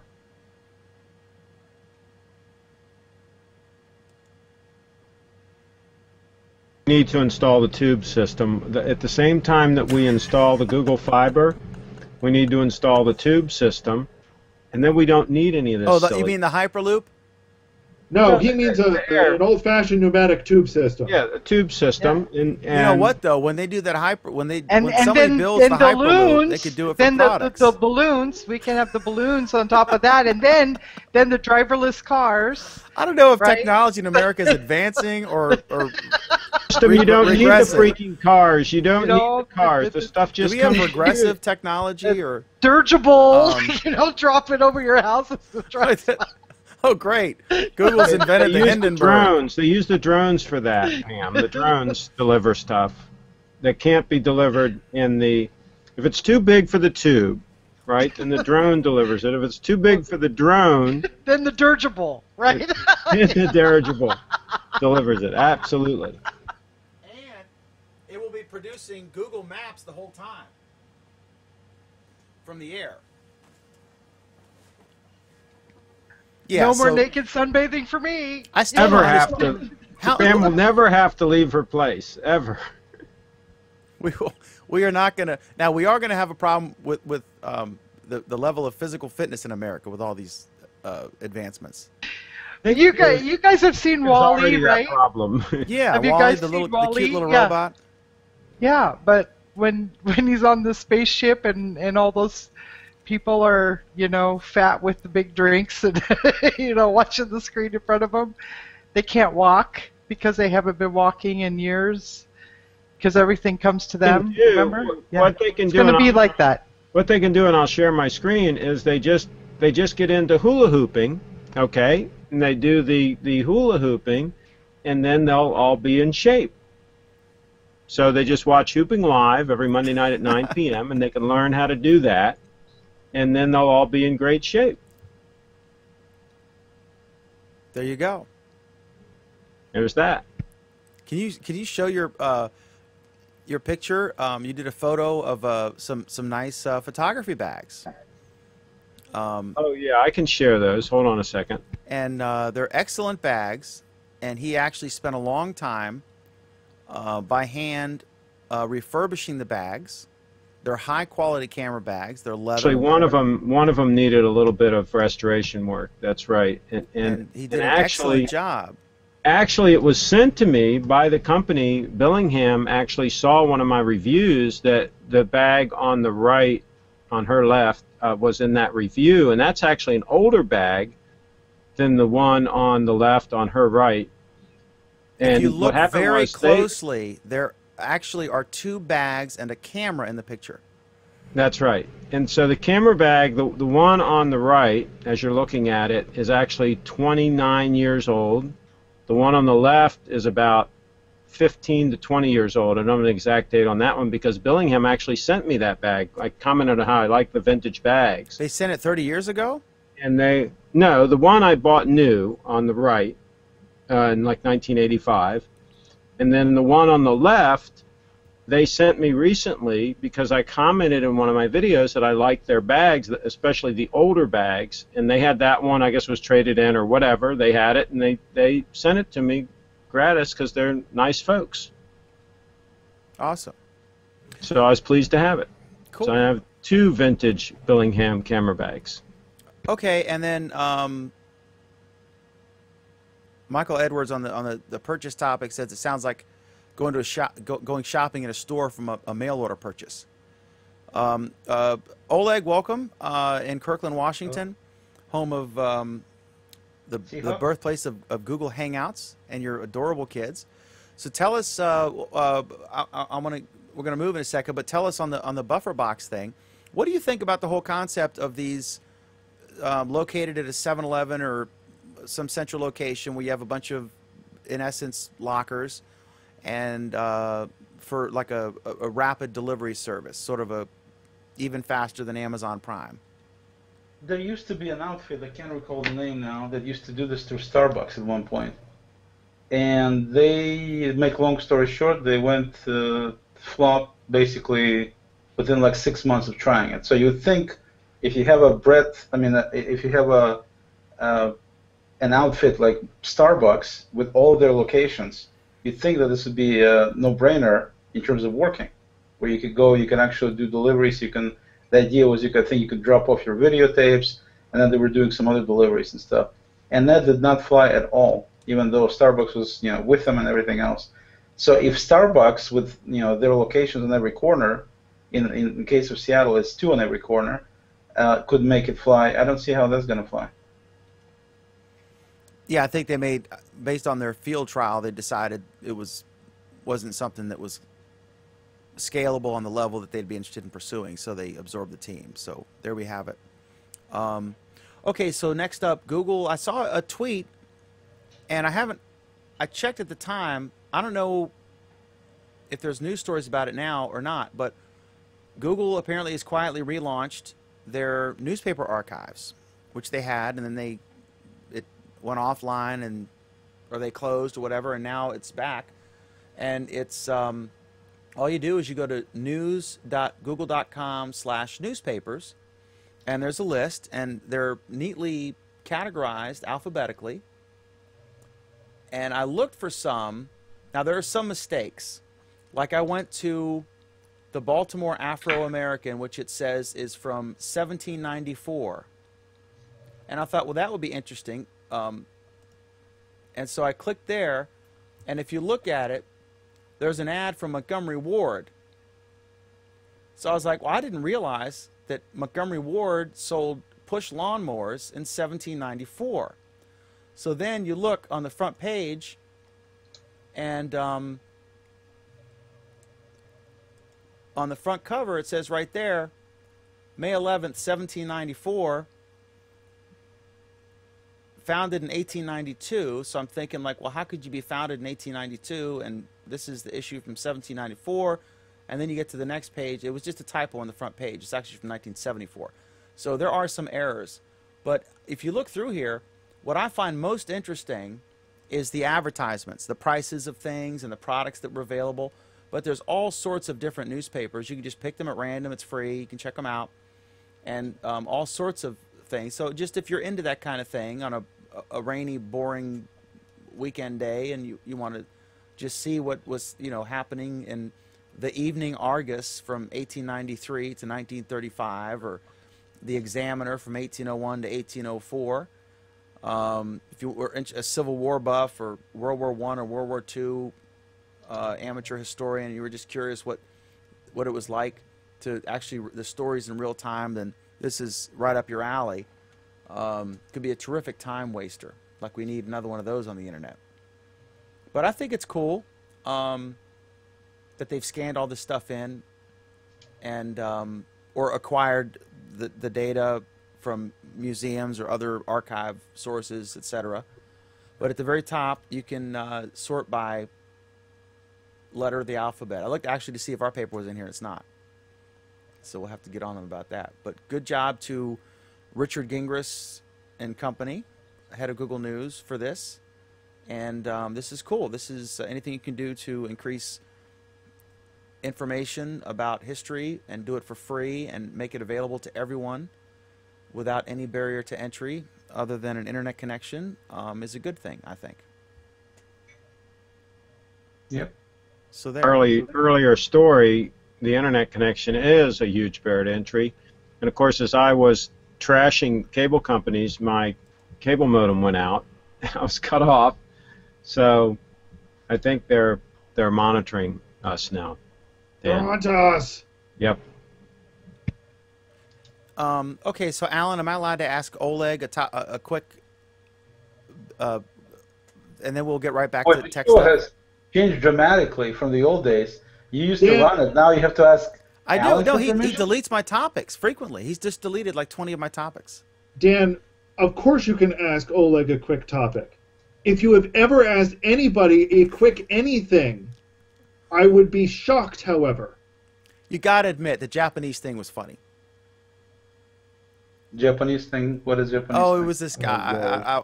I'll set you look at the link later. It was Okay. it was a list of things for Japanese to know before they come to America, and one was we use a thing called a dinner plate, and what's on it is mighty disappointing, and it was just funny. It got funnier from there on. Yeah. So, can you give us a quick update, Oleg, on a not funny topic?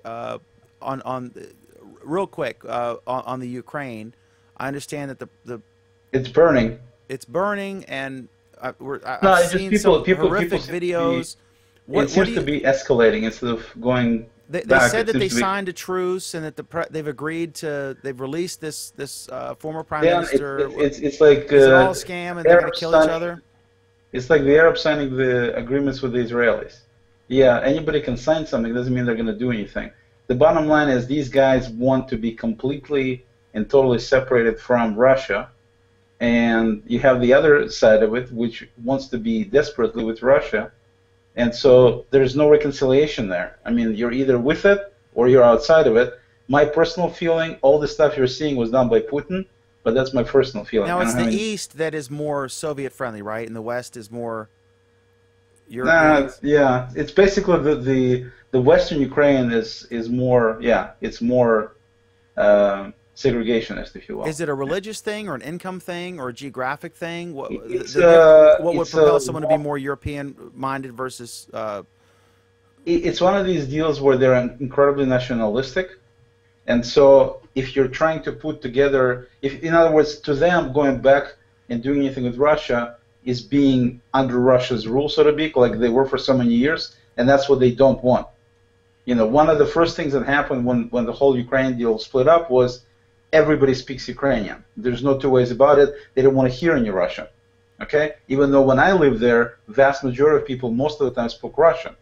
Okay? The idea is we don't speak Russian anymore. We speak Ukrainian, period. Okay? So it's a very, very nationalistic kind of feeling about what they want to do, and they don't want Russians in there because it's, you know, painful memories of the past, the Ukraine being taken over, they're not sovereign anymore. They don't want that. Okay? what percentage of the people do you think are supportive of the president's position, and what percentage are supportive of the protesters? It seems to me that, well, first of all, this whole protesters thing is, like I said in the last show, we talked about it. You know, to a large degree, there's a lot of troublemakers. They're not really any kind of real true blood activists or people who are, desperately seeking some sort of justice or anything for their side. All they want to do is just basically burn the city and break heads.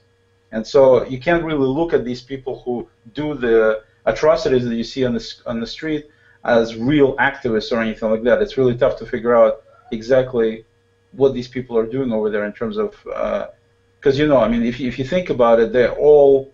I mean, one thing you got to give them credit for in terms of, you know, the people who used to be in the Soviet Union is they're not uneducated. So they know about civility, they know about what's right and what's wrong and all these kind of things, and so they resort to this. I mean, you're the one who posted that video about this guy shooting up people from some kind of a building there. I mean, nobody in their right mind does that kind of stuff. One of the But, you know, they do have disadvantages access to of weapons. rebellion is by necessity they're not organized, because you can't have a. I mean, you're a target of the occupant. No, but I can understand if they took their rebellion to the government and tried to fight either governmental forces or the governmental people, but shooting civilians on the street, that's some sort of a message they're trying to send. They're no better than any terrorists, basically. They're terrorists by doing that kind of stuff. So It's really, I got this one guy that just circled me from Kiev the other day, and I was going to actually send him a message. I told you I wanted to put together the deal with my relatives, but unfortunately my cousin passed away shortly afterwards, and so I just don't want to deal with, you know, right now the whole family thing. I mean, that's the last thing we want to talk about is politics of Ukraine. but I'm going to try to see if I can get this other guy who just circled me, who seems like a fairly intelligent guy, and he's from Kiev himself, and see if he'd want to come on the show so we can do this thing and actually talk to the guy who lives there and get his point of view from there. Because I'd like to talk to somebody from there. I mean, what I say is irrelevant because I'm here in Kirkland, Washington. So, I have my ideas, but they're not based on anybody who is actually there. Last question. Do you have any predictions? And then if anyone else wants to ask them a question, just my last question. Do you have any predictions on what's going to happen? You think it's going to be status quo and they're going to be join the Russian Federation? I think it's going to be civil war. I think there's going to be a major push to break the country into two. So you would have whatever they're going to call one Ukraine and the other Ukraine. And I think only after that gets done, then I think it's going to subside. I don't think they're going to unify anytime soon. And they have oil, or what do they have? They have something, right? The Russians? I mean, the Ukrainians? No, Ukraine. They have very good soil for farming. That's basically Ukraine is considered to be what they call breadbasket of Europe. Okay. They have the best lands over there they used to take, one of the things that they did, which was amazing, was they would actually take harvest twice a year. They would actually get crops that produce something in the summer and in the winter. Wow, so they have a good climate. So there's very few places on Earth that can do that kind of stuff. And so that's one of their big pluses. In terms of oil, I don't know if they have any oil. I don't think they have any oil. But the deal with Russia is the gas. Russia supplies them with gas, which is something they need for heating, for a bunch of energy it needs. And if Russia closes the spigot, they're going to be in deep doo-doo at that point, big time. Their economy is already pretty much non-existent. They have millions of people over there that semi-starving right now, and it's sad. It's just sad thing all around in terms of what there's no. I don't see any kind of light at the end of the tunnel at this point. Some of them thought that if they go with the European Union, they'll be able to get some relief from the different countries in Europe, and maybe they would have, maybe they wouldn't have. I don't know, but that was the thinking, from my understanding, is from the people who want to unify with the West. And then, of course, the other guys are saying, Russia always helped us. If we now turn, our back to them, then, they're going to close off the gas and this and that. And Putin threatened he would. It's not some kind of, deal that they're just speculating. He threatened he would do that. And so I think the whole thing, in my personal feeling, like I said, I don't have hard facts behind it, but the guy put it together. I just cannot think that it's not him doing this whole deal over there, trying to stir up trouble. Anybody else got a question for Oleg? Okay. All right. Oleg, thanks for your input. I know you're not there, but you know a hell of a lot more about it than we do. We do have this comment from Captain Euro that let me share and get Oleg's take on. Why doesn't Russia send over troops to help their allies? Well, they could, and I don't know what Russia sends, what doesn't. I'm certainly not an expert at where they send Spetsnaz or not. But I think it benefits them that there's unrest. Also, how much unrest? I know there's that one plaza where they've got basically a new TV cable internet-based channel has formed, and it's funded. There's when they're speaking, they're in microphones, and there's giant TV. No. It's not that the infrastructure is completely kaput there because right. It's not like there's mass fighting in the street, I sent my cousin's kids some money using MoneyGram, and that worked okay. So obviously they still have even those kind of things that are working. So it's not like the whole city is completely. I think it's just parts of the city that are completely screwed up. My cousin still goes to work. Not the one that passed away, but her daughter, and stuff. And so it's not that the life is completely, the whole city is like, it wasn't World War II or anything like that. But part of the city is completely screwed up, no question about it.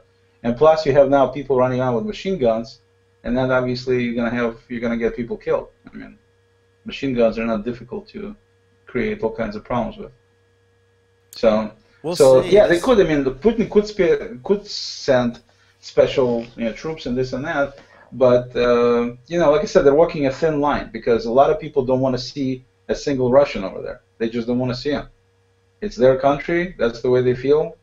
They want to have their own sovereignty. no less than Putin. If you saw this little post I put of his comments online about Russia being sovereign and not having any people tell them what their rules should be and how they should treat different people, it's no different than what Ukraine wants. I mean, it's basically the same thing he's saying about the Russians, that they don't want anybody telling them how they should live or what their morals should be or anything else. So Ukraine says the same thing. We don't want Russians over there telling us how to live. I mean, it's essentially the same kind of sentiment. Yeah, and maybe if they were to show up, yeah, like you're saying, that would give more support to the opposition from the folks who are like, whoa, whoa, whoa, we don't want the Russian troops invading our country. Yeah. Okay, awesome. Thank you. And of course, if Putin does invade to try to put peace in there, then that would immediately send everybody, starting with America and everybody else, against Putin, saying, what the hell are you doing, treading on sovereign country. So he also has kind of a political problem in trying to put things in check there, because they are a different country. Okay. Well, we'll be following this because it's certainly in the news and it's certainly online. No, it's a very sad situation, no question. But it's interesting. Unlike a lot of we remember the Tiananmen Square days. There was no one with a cell phone shooting a Ustream, from Tiananmen Square at the time. There was Bernie Shaw on CNN. That was it. Right. And now it's a whole different thing. So the government can't control. I guess they could shut the internet down, but and they're not doing that didn't work that well for Mubarak. I think it just lasted a brief period of time. So it's a whole different era. It's a lot harder to suppress a revolution today. Even in Venezuela, we're having stuff. Now, North Korea, different story, but in Venezuela, we're seeing a lot of stuff come out. So it's going to be interesting to follow this, and I appreciate your insight, which is far more valuable than ours, because even though you're not there, you know these folks. Okay. Only because I was born in the wrong country. But you wouldn't have been born otherwise. So, okay. So Netflix. On the not bad, Dan. That was only 11 minutes for you. That is pretty quick. I get that a lot. But all right. That was Pam's line. I was like, oh, it was lost because Pam's taking fire from the Hangout. Okay, so next up, Netflix is after all these rumors about Verizon is throttling Netflix, and then Netflix was one of the came out and said, whoa, no, this is not the case. It turns out that there was this story. I think it was GigaOM that broke it or whatever, but or maybe they just were the first I saw of it. But somebody discovered that and maybe Alan, I hope you understand it better than I do.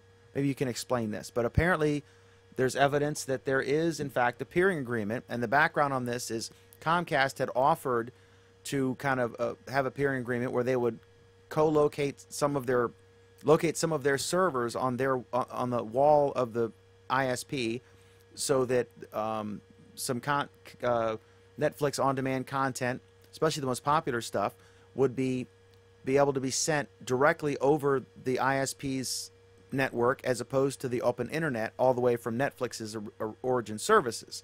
That would save Netflix money and save the ISP money and let them deliver stuff in a higher quality, more efficient manner. And then they said that they hadn't reached an agreement, but apparently this suggests they have. So Alan, either set me straight or explain me a little bit on this, because you were pretty close. A little bit wrong, but pretty close.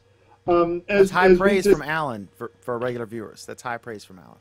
As we've discussed in the past, we did talk about how some of the devil in the details is on these peering agreements, where a ISP would have a more direct connection to a content provider or the content delivery network that the provider uses.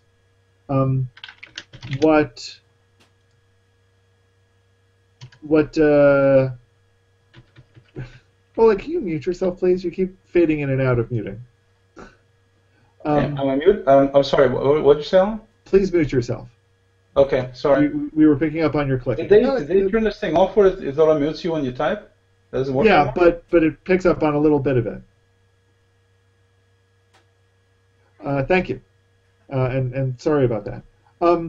So one of the things we had discussed in the past is how some of the disagreements are about who pays for the connection between the content delivery network and the ISP, because the ISP already has to manage these resources, and these are where some of the issues start coming into play. Neither side was really going to be losing money by going over the open internet, because they've got content arrangements to connect to it. But it's to both of their advantage to come to some sort of a peering agreement to get it there faster, so the customers aren't dissatisfied with the service, and both sides are interested in that. So this is, in general, a good thing. So this is an Open Connect, which is what I was referring to. It is part of Open Connect, or it may be part of Open Connect, or who knows? Because these agreements are usually secret. They don't, for competitive reasons and for whatever reasons. So we don't know. This is speculative, but it's done by guys who are looking at. Not all of them need to be secret. How they did it. It's not even so much that they're secret. It's just that it's not frequently talked about why you'd set up one peering arrangement over another, what the bandwidth that was expected of that is. It's a lot of nitty-gritty detail that most people aren't concerned about. And yeah, there's probably some proprietary information in there, so you're not going to leak it out to your competitors. But it's not overly secretive. It's just, these sorts of things are done a lot. Peering agreements are very common, and most people don't know or care about them. But news that there is a peering agreement being set up, that's interesting news, that's good news, that's valuable news. So I'm encouraged to hear about this sort of thing. The real question is going to be, of course, who ends up paying for it. And hopefully this is not a cost that is directly passed on to the consumer, which is one of the concerns that's come up in the net neutrality debate. Thoughts on this? Yeah. Thoughts on this, Dan? Yes. Obviously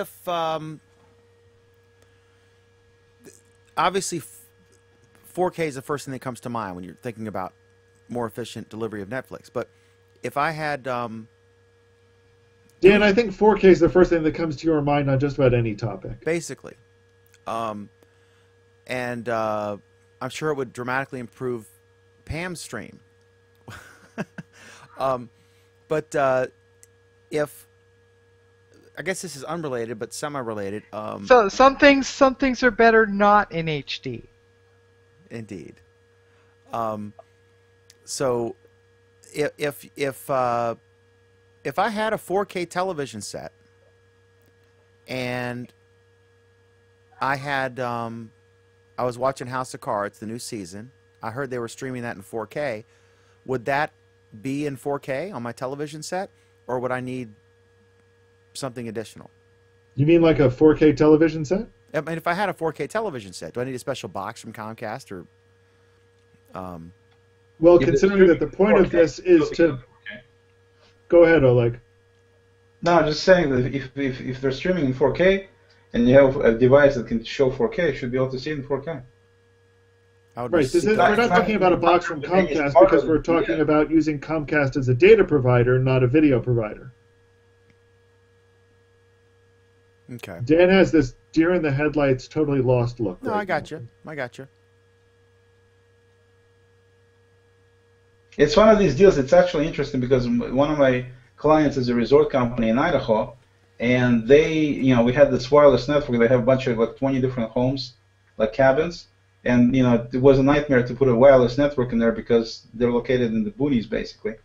And now they're complaining because there's more and more people actually getting tablets and watching Netflix, and so the whole idea with wireless network that was sufficient even a year ago is not sufficient anymore. Not with the connections that they have.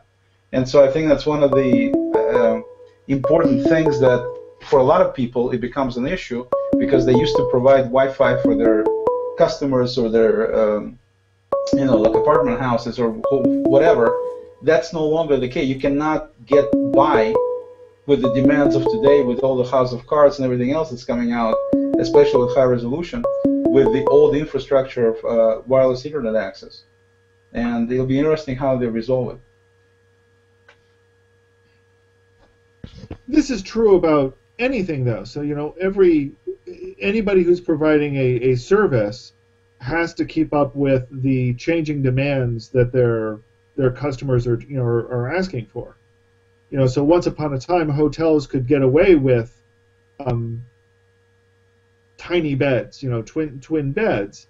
Now you need to have, you know, rooms that have kings because that's what customers are demanding. Yeah, but it's a little bit different now, in my view, because when you look at it let's look at it from a more similar comparison, like if you look at the old ISPs that used modems back in the beginning. So you're having more customers sign up, you end up, you know, setting up a whole new bank of modems. So you just simply add modems as you get more customers, and that's what's a fairly easy thing to manage. You just keep adding more and more modems, basically. But now you're not talking about modems increasing because your customers' base is not increasing, but the demand on the throughput is much more than it used to be. So the same amount of information used to flow through one modem is not sufficient anymore. Sure, but that's, you know, a normal customer demand type issue. And that's true, and I'm not saying it's not a problem. Yeah. I'm just saying that it's a problem that holds true on just about anything. Like I said, you know, my bed size for hotels is a similar example. Once upon a time, hotels could get away with a certain size bed. As their customers started demanding larger beds and more comfortable pillows and yada, yada, yada, yada, yada, they had to upgrade. Yeah. Is it an entirely cost comparable between the two? No, probably not. But it's the end of the line, basically. The customers are not going to demand even bigger beds than they have now. I mean, that's basically they've reached about as big as you can get. In this case, it's a different scenario. I don't think that's entirely true, Oleg. Why? I mean, I've seen hotels that have moved, you know, that once upon a time thought that Queen was the biggest they needed, and then they had to go to King. Okay. And now some of them are saying, okay, King's not big enough. They have to go to California Kings.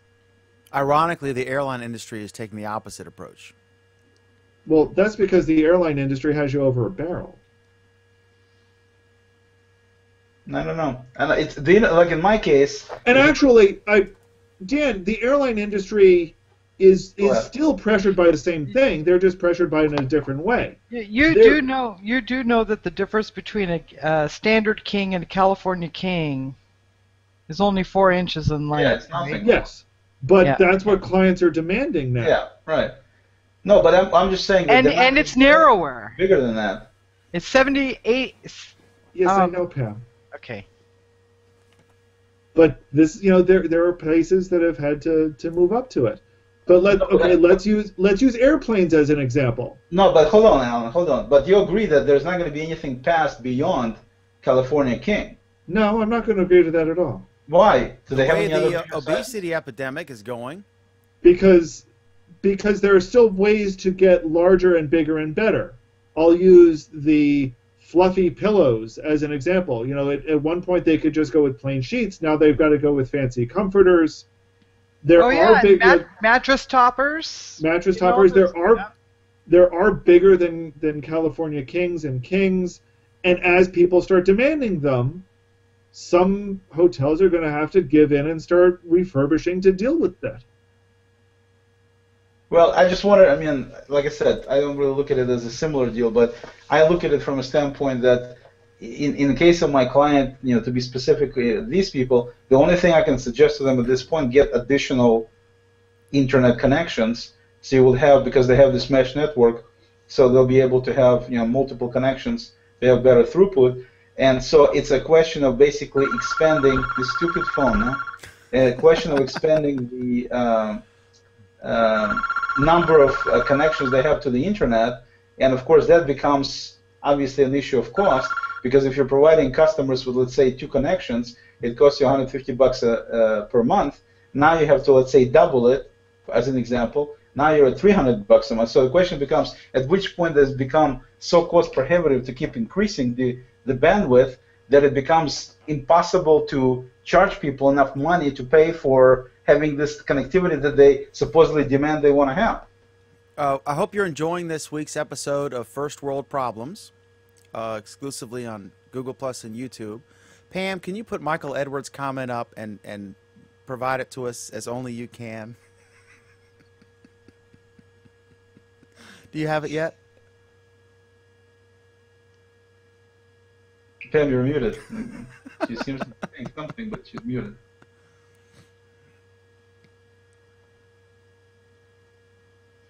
I don't think I have it.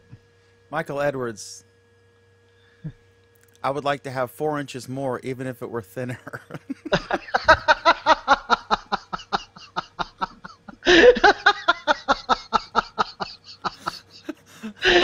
I think on that we can agree. Yeah. Except Alan, who's like 8 feet tall, and God knows what else. Alan, let me do one quick hit, just to transition here. Never in my life have I ever thought that you would even speculate. Let me do one quick hit on this topic about the map. This is just a quick thing. This was just interesting. Some kid, this was from the Reddit map porn section. There's a bunch of people who make maps, and it's called map porn. Obviously niche appeal. But this This was really interesting. Bam. So this map represents economic activity in the United States as measured by gross domestic product, and the orange is half and the blue is half. It's in the links there. You can't see it. The audience can see it, but you guys can't in the Hangout because it's two separate things.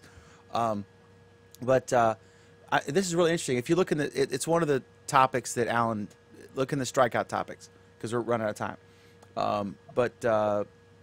This guy split the U.S. up in a map, and he's like a 20-something-year-old kid. I think he's a college kid. He lives in Northern Virginia, and I just thought it was really interesting that the orange is half of the U.S. economic gross domestic product, and the blue is the other half. And so that's just, I don't know what larger messages other than there's more economic activity in cities and economic hubs and less in rural areas, but I just think it's interesting.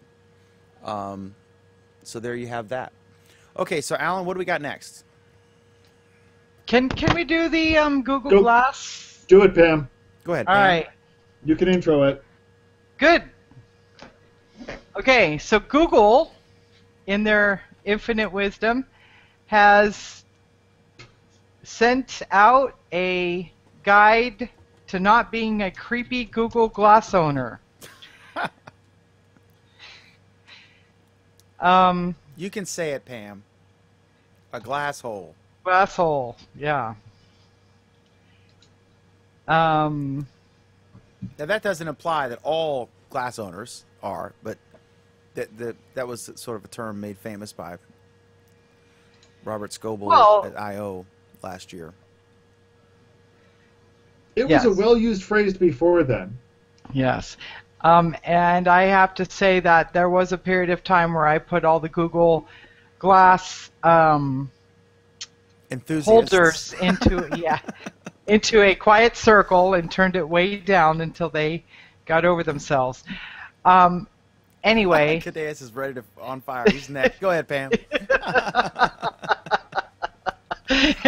Yeah, well, you know, he's just mad because my Thong Thursday or I posted something on a Tuesday instead of a Thursday, and it broadcasted it as create an awkward work situation for Cadeas. Yeah. Anyway, at the top of the list is don't overly engage with your device while you're in public because people will think that you're standing around staring up into the air for no reason. Hey, Dan?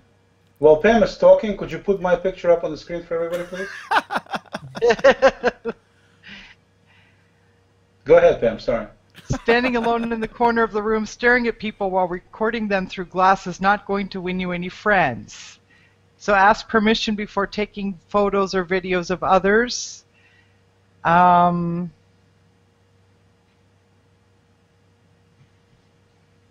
Pam, let me ask you something. Did you actually look at?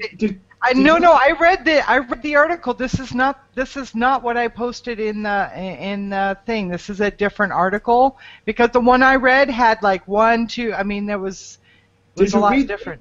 Did you read the actual thing that Google posted, or apparently Google posted? It's not really clear who posted it. Well, Isn't this common sense, though? This is not the article that I was reading earlier. So I'm not sure where this came from. Did it get switched out, or? I didn't edit it at all. No, I didn't say you did. I'm just saying this isn't the one I was reading earlier. So. No, I did not read the actual email because they don't own Glass, so they didn't send it to me. Here's the thing, it wasn't email. It's a website that was posted. Ah. And I only found out about it because I heard 1 billion people posting Google calls Glass owners glassholes. That's funny. And I'm like, what? So I had to hunt down the original pages, and I'll be honest, these are unusual. I'm originally was not certain that Google did these pages themselves,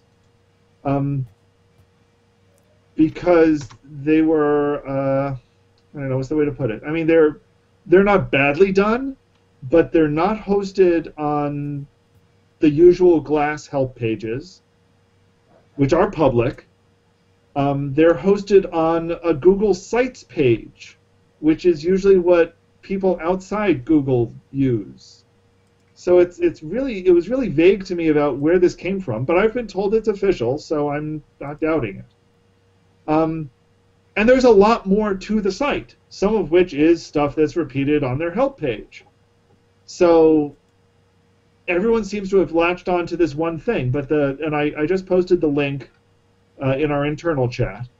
Well, go ahead, Pam. You do realize that, despite your evangelizing Google Glass, people still have these perceptions about it. Cadeas has had personal experience with a police officer who had at least some kind of preconceived notion. I mean, he chilled out after a little while or whatever, but unreal. In the beginning, it. I think it's the Ukraine desk calling, Oleg. But in the beginning, his wife is obviously a social butterfly. Anyway, in the beginning, people are going to think what they're going to think, and doesn't seem to be that there's any amount of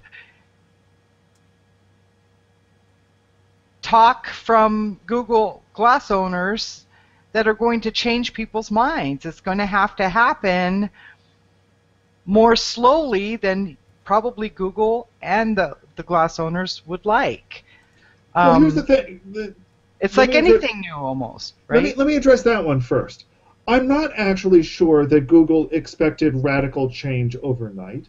I think if you look at Glass, they were very aware of at least some of the reactions. They designed Glass to address some of those reactions and be able to credibly say, you have a valid point, but here's how it's addressed. I don't think they were trying to say, oh, it's going to be intuitively obvious to somebody who sees you with Glass that it does this, this, and this. I don't think they were naive on that point. At the same time, I think they did design Glass so that when somebody said that, you could say, no. It's a good point, and here's how it's addressed. I think the Explorer program is part of that education. I think rolling it out the way they've done it is part of that education as well. Has it been successful? Mixed success. I'm certainly getting people who are asking me about it, and who are curious about it, and who are willing to ask the difficult questions and listen to me when I help them understand what it's doing. I would not expect everyone to assume the best. That's just not where people are. That's not where Google is, and that's not where technology is. But I'm glad that people are at least willing to listen and talk about it. What I find worrisome, and having the conversation is something we've now been doing for a year, and I'm glad we're all having the conversation because it's an important conversation. What worries me are the people who get into the Explorer program and think that the world owes them something because they're a Glass Explorer, and that everybody should automatically know and understand this technology, because people don't. I think it's telling that one of the don'ts that they say on here is don't wear it and expect to be ignored? Yes. Yeah. Let's face it, you're going to get some questions. Be patient and explain that Glass has a lot of the same features as a mobile phone. Also develop your own etiquette. If you're worried about someone interrupting that romantic dinner at a nice restaurant with a question about Glass, just take it off and put it around the back of your neck or in your bag. So I think that I think there is at least a percentage of the explorers who have been rude to people who have expressed an interest in Glass. And kind of the whole point of the Explorer program was to have ambassadors for Glass as well. That was certainly part of the point, yes. If you're going to be an asshole while you're wearing your glass, you're a glass hole, right? Like, okay, let me give an example of exactly what you're saying. The story that went viral on Google+, the guy in the movie theater wearing glass, and some redneck mall cop came up to him, and then they called the cops or whatever, or whatever it was. I could, as much as if you understand the product, you would realize that of all the options to pirate a movie, Google Glass is probably the worst. A, because it would be obvious. B, because you can't record a 2-hour movie. But Joe Sixpack doesn't understand that.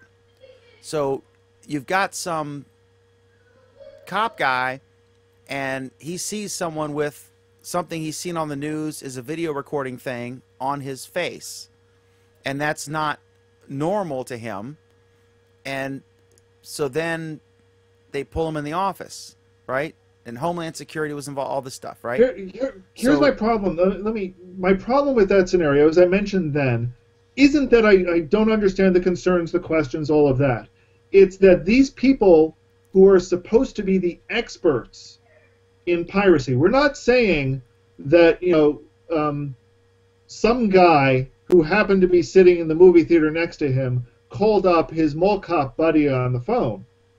It's that they contacted people who were supposed to be experts in combating piracy, who apparently didn't know anything about this technology.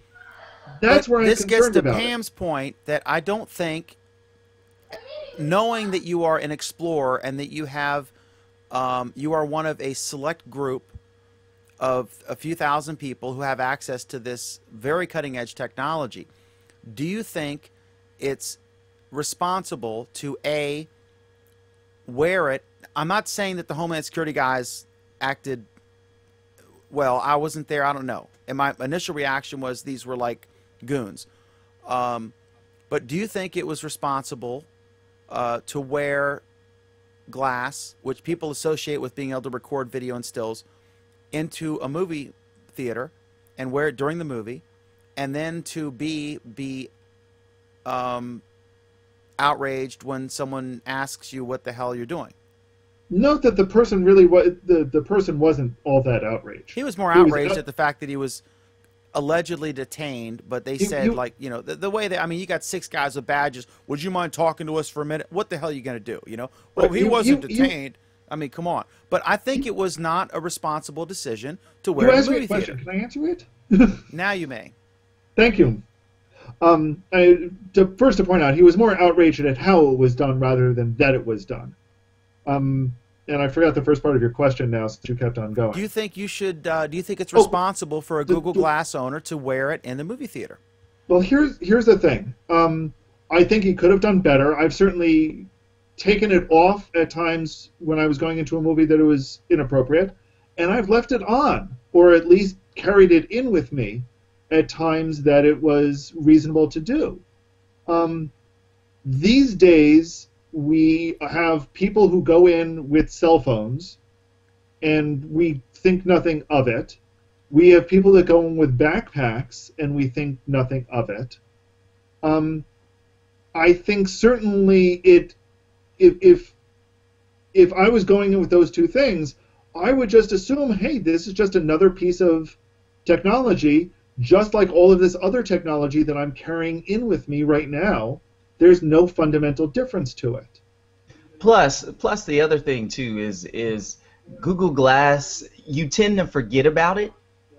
So there are times when you're gonna walk somewhere where because it's not like you're constantly using it 24/7 every time something's happening. It's there when you need it. It's out the way when it's not. So there are times where I've walked in the bathroom and just forgot that it was there, and then I happen to walk past the mirror and be like, oh shoot, let me take this off so nobody gets uncomfortable. Like, that's the thing. That's what I'm saying. Right. Like, would you? Okay, so you would make a conscious effort to remove it before you head to the urinal, or the lock. Would you wear it in a locker room? If you were accompanying a woman to an abortion clinic, would you wear glass? Would you accompany it if you were in the emergency room in the hospital? Would you wear glass? No, even though you're not doing anything, you're not doing anything sinister.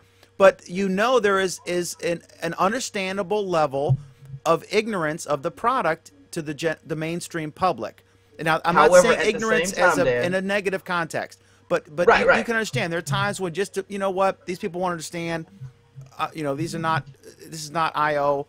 I'm gonna go in a bathroom and there's penises and I'm not gonna wear this camera on my face. You know what I'm saying? I mean, is that not unreasonable? It is not unreasonable, but at the same time, you have to realize that an emergency room is public access, a stairwell is public access, the subway is public access. All of these places are basically public access, and unless the landowner themselves comes down and tells you you can't be there and record, you actually can. And then to answer your question, Dan, the thing is that we need to understand that glass is a part of our glasses. So for the majority of us, especially now that the prescription version is coming out, for the majority of us, it's going to be there. It's going to be there, and it's not going to be something that you can easily remove. Yeah, I think going along with that, and one of the things that's kind of difficult for a lot of people to understand is, Dan says, shouldn't you be conscious of this, and this? Yes, kind of, but the problem is glass gets so out of your way that you forget that it's there. It becomes so much a part of it just being there that you don't think about it.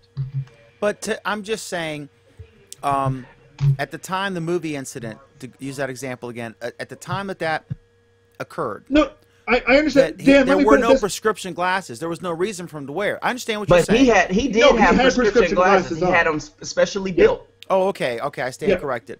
But he had worn them, and he said he worn them several times, and the ticket clerk was nice and like, oh, let me try them on, Dan, let me spin this a little differently.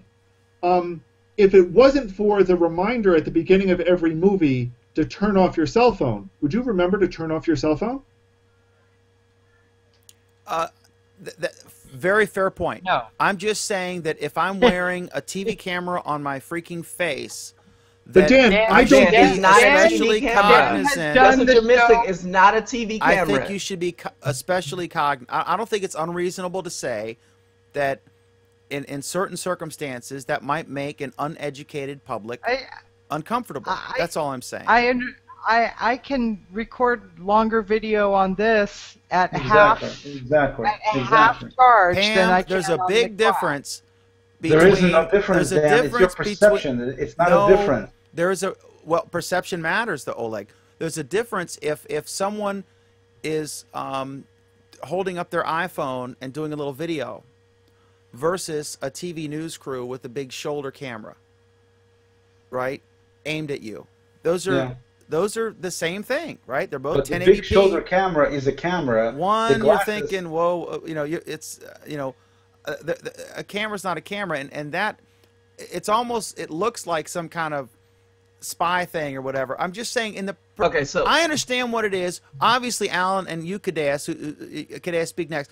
You understand what it is. I'm just saying that it is important to remember that a lot of people don't understand what it is. And here's the thing, often Dan. fed by ridiculous news stories that are full of crap. Go ahead, Alan. You wanna Obviously speak is first, about to Kadesh? Go urinate ahead. or something. all, No, it's all full. that I'm saying, Dan, is, and this is you're missing this one particular thing, and it's because you've not used glass. You don't get that glass is not there. You don't realize it's there unless you get a sound in Is your it kind ear of like a or rear you view look up. mirror? In that It's not even. It's not even a rear view mirror. What I mean, It's just in out of the your way. sense that it's just outside of your peripheral vision. So Right. it's there when you want to call on it, but it's not in your face all the time. That's Right. actually a fairly apt analogy because most people don't consciously think, oh, it's been 15 seconds since I looked in my rearview mirror, it's time to look in my rearview mirror. You just use it naturally as part of driving. Yeah. In the same way that when using glass, it just becomes a natural instinct that it's there, you don't think about it being there. Now, Dan, you do make an excellent point. You do make the point that yes, the public does not really understand glass. My answer to that, though, is not that what's the best way? It's not that I should stop doing it because they don't understand. It's that I should help them understand. It's akin. And Another it's- analogy would be the driverless cars. If you said, "Oh, we're gonna," if you went to some random town and said, "We're gonna test some driverless cars this week," so if you notice a car with the Google logo, there's no driver; it's just gonna be driving around. I could see the reaction would be, "Holy shit! Oh my God, we're gonna die!" Right? When really that's not the case. And there's never been an accident in a driverless car except when a human was driving it, right? But because of the stories, and these guys write these stories, Google Glass, the crazy stories that came out. So I can understand how the public perception has been based. But the average non-blogging obsessed with this person who does not have access to glass knows about as much as glass as they do about the technology powering the driverless cars. That's true, Dan. And so there's a that's natural true. fear fed by Well, ridiculous but here's news stories. Here's where I disagree with you. The average person is not necessarily afraid of it. Maybe they should be a little more afraid of it. But from what I can tell, the people who are most afraid of it live in San Francisco. The rest of the world thinks it's really cool and wants to learn more. Yeah, no, exactly. But we're going back to that's understandably why. This evening while I was out running my errands, the two of the checkout clerks that I was at stopped me and said, "Is that the Google Glasses thing?" Yes, it is. I explained it to them. It takes me 30 seconds. It takes me another 30 seconds to do a demo of taking their photo. And they're like, "Oh, that's cool. When can I buy one?"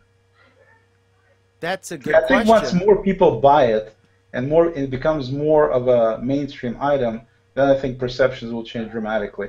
I don't think Right, it's just the fact that no one knows what it is. In terms of explaining what the problem Kadea said with the cop, I can explain what the problem was. It wasn't the glass. It's his cans. His what? He's got these huge white cans on his ears, and that's why the cop stopped the guy. Obviously, it wasn't the glass. We've got a whole pile of comments. And why did right as you get to that, Alan? Why didn't they call it Google Glasses? Because there's only one. But it There's looks only like one. a pair. It looks like a set of well, there's only one. That's one, not patentable, Dan. There- That's not there's- patentable. That's got to be patentable. Trademarkable. You mean? There's only Sorry. one glass here. I mean, you could have called it Google Brick, but Google Glass sounds cooler. Yeah. It's a. All right, go ahead. You got comments, Alan? Let me interject there. A cool story about Google. I think we'll beat this thing to pulp by now anyway. So I get this little HP Chromebook 11 and have some power, without going through the whole long story, had some power. The plug-in where you plug in power wasn't quite functional, and so I called Google, and guess what Google did? This is a unit I bought 3.5 months ago. They sent you a new one. They immediately shipped me a new one, no questions asked, and paid for me shipping the old one back. I mean, how is that for customer service and taking care of your customers that buy your products? What product was that? My Chromebook 11, HP 11. Wow. Chromebook. And you bought it through the Play Store. I bought it through Amazon. I did not buy it through Play Store. I bought it through Amazon, but I did wind up calling Google. And so first incident with this particular box was that they had problems with the charging devices, if you remember that. And so they wound up sending me a brand new charging device and a $25 gift card to Play Store for my troubles, which there were no troubles, but they sent it anyway. And then when my plugin, after a while, just the way the plugin works in there, you got to be kind of careful. And my kids were playing with my stuff, so I wound up being a little bit ginked up, and I couldn't plug the charger anymore. So I called them to find out what's going on, because maybe the thing had 90-day warranty. No, it has a year warranty, number one. Number two, the guy immediately took the information. In less than a week, I had a brand new unit shipped by them at no cost with the box and prepaid shipping for the old one back. And when I asked the guy if I should ship the charger back, the guy says, up to you. If you want to keep it, just have another charger. I mean, how cool is this? It was still under the 1 year? Yeah, it was. But I just that's good the service, whole yeah. handling of the thing was absolutely phenomenal. I mean, I just could not. I've never dealt with a company, especially a computer company, that would handle things so well, quickly, and so just like I said, after dealing with Network Solutions, which is a company I decided I'm never ever going to deal with in my life. Oh Lord, why are you still dealing with them? I'm not dealing with them anymore, but I'm just saying it's just a nightmare company. They used to have, there used to be customer service. I remember the old WordPerfect days. They had an 800 number you'd call, and they would answer in depth as long as it took any WordPerfect question you had, and they didn't even ask you for a registration number or anything. You could you could have a black market copy of WordPerfect and call and talk for hours with an operator, a tech expert guiding you through WordPerfect, and then it all got to be price competitive, and they had to keep cutting because everyone was buying on the price, and now those days are long gone. So that's a nice but price anyway, spot. it was great that Google did that. I just, like I said, I thought it was phenomenal. I did take care of it. So we've got a bunch of Alan. comments. We've got a bunch of comments. This one from Michael Edwards. Glass is an attention grabber, and he frames it very particularly, and this is a good framing of it. It's one that I'd like to use. What do you think about ISIS and that their glasses do not look any different than a regular pair of glasses? And Google looks unique like the iPod white earbuds. Everyone knew they were different. I think that's, if you look at the design of glass, it's meant to be noticed. You're right. It's meant to be noticed for a lot of reasons. And one of them is the same reason why the iPod used white earbuds, because there's a little bit of a prestige there. There's a little bit of people recognizing it and noticing it and wanting to have one. Yeah, uniqueness to the product. Right? There's the uniqueness. The other aspect is, and this is where ISIS took a very different turn, Glass wanted to use the visibility of it to reassure people about what it is and what it does. Mm-hmm. So they wanted to be able to say, look, the person isn't trying to sneak your photograph. They're right there. You can see they're wearing glass. You know they have a camera. So once it gets out that this is glass and glass is a camera, you know it. It's obvious. It's understandable. ISIS took the other turn, the complete other side. Their eyewear is more like regular glass frames. The camera is concealed. There is no tally light. There is no indicator at all. And they are straightforward saying, we have no intention of providing one at all because we don't think it's necessary that people be aware when they're being photographed. Glass was flamed big time when there was this insinuation that you could take photographs surreptitiously, and yet it was designed very carefully to make sure you can't. Yeah. So No, you're right, Alan. But that's also has the counterpoint about some people immediately saying, "Well, you must be shooting pictures of me."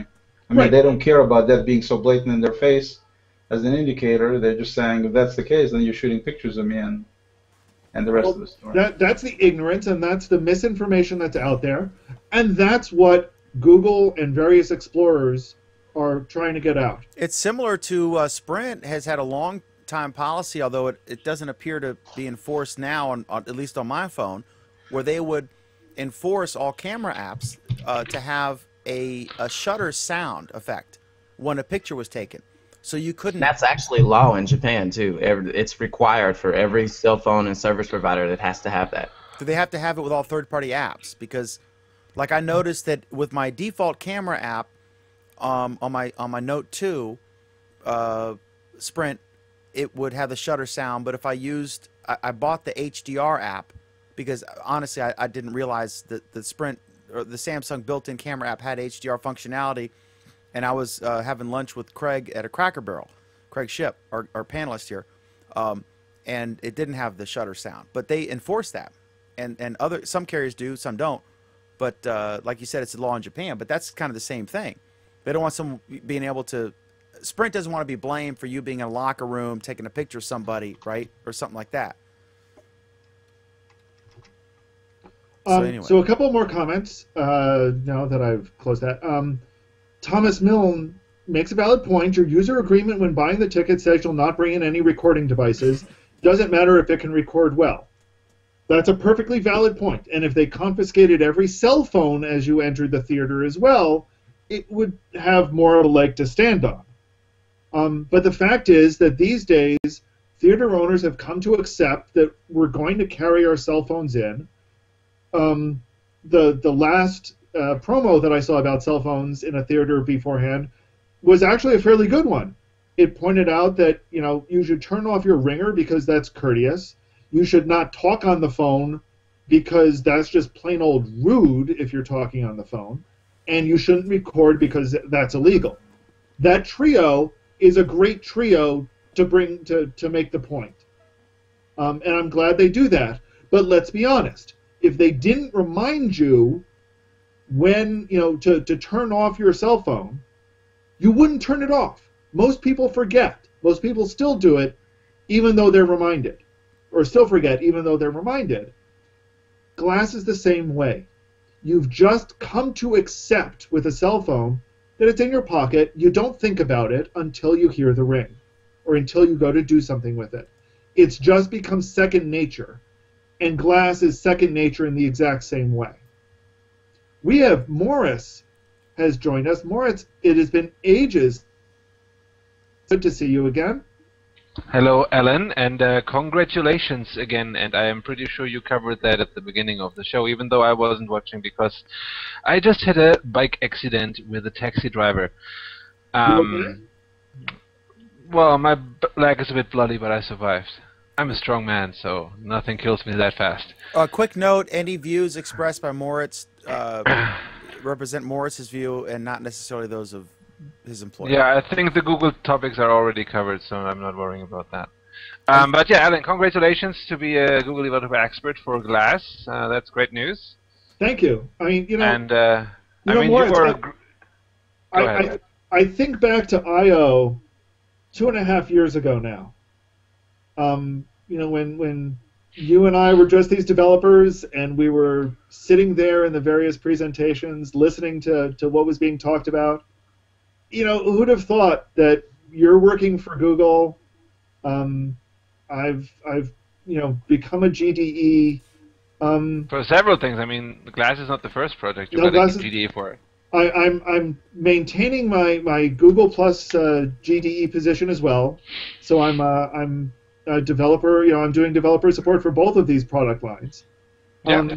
But who'd have thought that we went from there to here? Yeah. It's been a long way. it's been a long way, and it's only been 2.5 years, and there's a lot of work left to be done, and I'm glad that I totally agree. Yeah. that we're all part of doing it. Yeah, and I mean, you're a great explorer. You really, are using glass, and you send your feedback, and you're criticizing it in parts, and this is really, a good way to talk with it. I know others that just have glass and they don't really use it, which is a shame. And I'm, dying here to get glass. You get jealous. You just want it. You can't get it yet. Yeah, which is, a coworker of mine. He has it, and it's like, he's not using it just to make fun of others, saying like, hey, look, I have glass, you don't.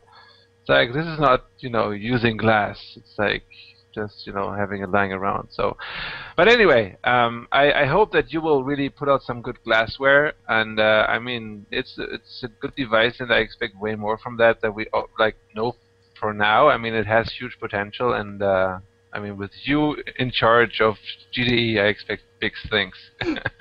I'm not in charge of GDE. You're the sole possessor of the title, right? Exactly. You are you're the spokesmodel for Glass GDE. Role model. But you know what? Yes, I'm the first Glass GDE, and that's wonderful. But there are a lot of GDEs. A lot of them have Google Glass.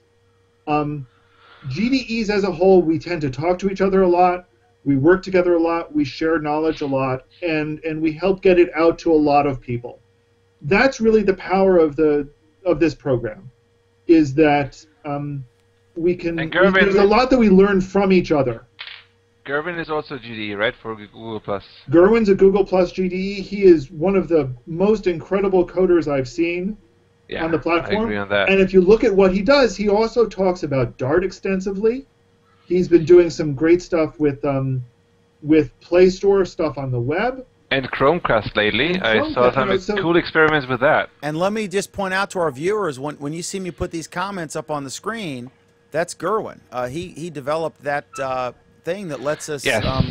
It lets us. I have this screen here. This is my streamer here. This is the thing that streams the video out to you folks watching, and then this is what I'm looking at. It's the comment tracker, and I put my original post, and then I can just click on it, and then it includes every single share of that post on Google Plus or YouTube, and then it puts all the comments right here, and then I capture this with my video switcher, and then I chroma key out the white, and that allows me to put those comments that are on this screen here in the middle, like Pam Adger, yes, and stuff, and then I can superimpose that. That's Gerwin. I mean, that's very innovative.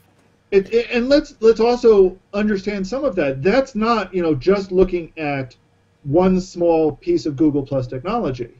That's looking at YouTube's API, and it's looking at a variety of other components from around Google and bringing it all together. And that's one of the great things that we see in just about all of the GDEs.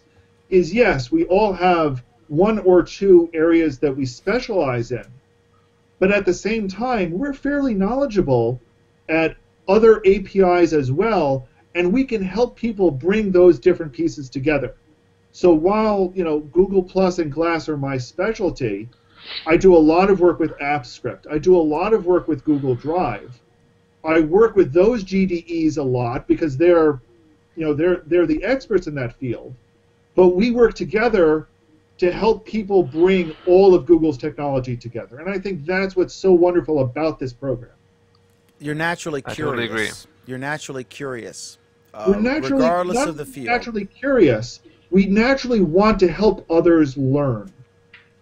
Because in helping others learn, we're making a much better product for us. I'll be honest, one of the things that I'm really looking forward to in Glass is some awesome glassware that's coming down the road. And I wish I could be the one that could write all of it, but I can't. I barely have time to write the glassware that I'm writing now. But Alan, at least you can try. I can try, but even more importantly, always be ambitious. I can help somebody else write that awesome glassware. I would love to look into that. I just have to sort out the device question. Alan, we're coming up against our hard kill. We've got half an hour, but yeah. Okay, so we start at 8:45. Eastern? Yeah, about that. Okay. All right. So, what's next, or do we want to do our How Was Your Week?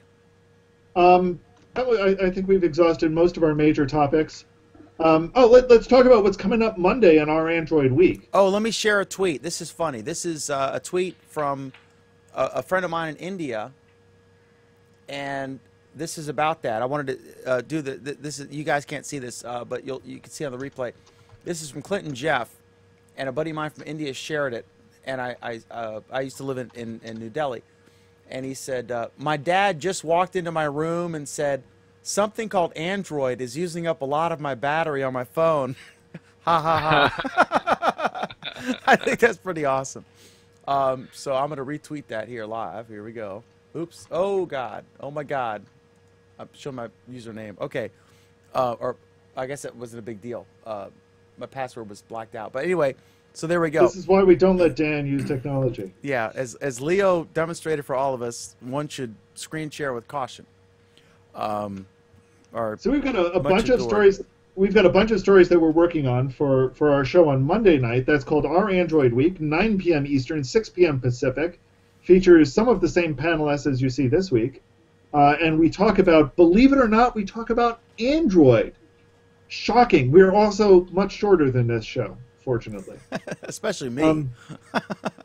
But we've got a couple of good stories already being cooked up. So, in case you have been living under a rock the past few days, Facebook bought this, teeny tiny application called WhatsApp for a disturbing amount of money. $16 billion. That is 10 times what YouTube sold for. YouTube sold for $1.6 billion. Android sold for $50 million. And Nilay Patel from The Verge had a great tweet. He said, in a span of X number of months, Google bought YouTube for $1.6 billion and Android for $50 million. It's hard to say which was a better investment.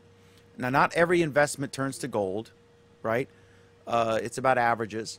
But this is a hell of a lot of money. This is the biggest deal since AOL Time Warner in internet. It's a massive deal. We're going to be taking it apart on Monday and seeing what we see about it and seeing how we feel. And one quick observation on that, to put this in perspective, Facebook has a quote-unquote billion users, accounts, whatever, a billion plus, but they have, according to the article, we didn't have time for it, but the New York Times, Claire Kane Miller wrote an article that went viral because she referred to Google Plus as a ghost town. Of course, she was attacking Google Plus, and she wrote a follow-up. But she had some interesting numbers in there from Nielsen. Said that Facebook was 128 million uniques on their desktop, and then a smaller number mobile, with obviously a lot of crossover there. So let's say that's 150 million unique monthly viewers or users of Facebook. And compared to WhatsApp, which is 450 million. So they just tripled, even on the most conservative estimate, Facebook tripled their user base as far as instant messaging, or the number of people using something that they own with this. And this is if you got to be careful there, Dan, and we'll talk about why you need to be careful on Monday night at 9 p.m. Eastern, 6 Pacific. What other stories do we have coming up Monday night? So another one that came out past couple of days is Google has unveiled their Project Tango, which is pretty neat. It's basically a bunch of sensors that they've, for the moment, put into a cell phone as a demonstration project, and these sensors can help detect the world around you. And by detect the world around you, I mean map 3D surfaces, get a digital sense for where things are, almost a digital vision, a digital view of the world around you. And this has a wide range of applications, from helping people who are visually impaired to helping people who are trying to map out a house so you can put furniture into it, or rebuild a house, or there are any number of applications where it is significant to be able to understand or have a computer understand the world around you. Imagine putting this in the hands of a robot, and now your robot can navigate not just by having a map, but knowing what that means. Tons and tons and tons of applications. We're going to talk a little bit about it on Monday, but this is a story we're going to be covering for quite some time. Awesome. And finally, the other big story that we'll be taking at least a little bit of a look at, and it's tied to our perpetual story this week about broadband speeds, is we're going to be looking at wireless speeds using LTE networks. Apparently, U.S. LTE customers pay more money for less speed on the LTE networks than they do in most places around the world. Shocked. I'm sure all of us are totally shocked that there is gambling in this establishment. But we'll be taking a quick look at that on Monday as well. Awesome. How much time do we have, Alan? About 20 minutes. Okay, Moritz from Dublin, Ireland. My Google Plus week. In Dublin, Ireland. How was your week? In Dublin, Ireland. As I said, besides the accident tonight, it was actually quite pleasant. Even though I was traveling and was actually not in Dublin, Ireland, I was in Poole in the beautiful UK, where I was doing some work for Google, and yeah, so I was quite busy, and there wasn't that much on Google Plus, but I was at least enough on Google Plus to know that Alan was promoted to become a GDE for Glass. That's exciting. That's a hell of a resume. You know, if this thing takes off and becomes the next, you know, television or cell phone, you know, the next iPhone, whatever you want to call it. Yeah, he was the very first to get that honor. So I'm honored to know him. And I have another great thing. I'm going to change my name to Alan. That I totally missed, that was shared by the Chrome team, which is a new Chrome experiment we launched where you can build Lego virtually in Chrome. It's a native app. It is really cool. They launched that about 3 weeks ago, ahead of the launch of the Lego movie. It is a really cool app. And I just heard of it today. It's like, how can I miss that?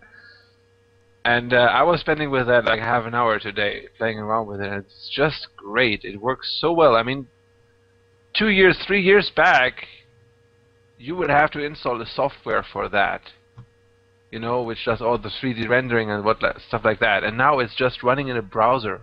You don't have to do anything. You just go to the website and start it. It's amazing how far technology came.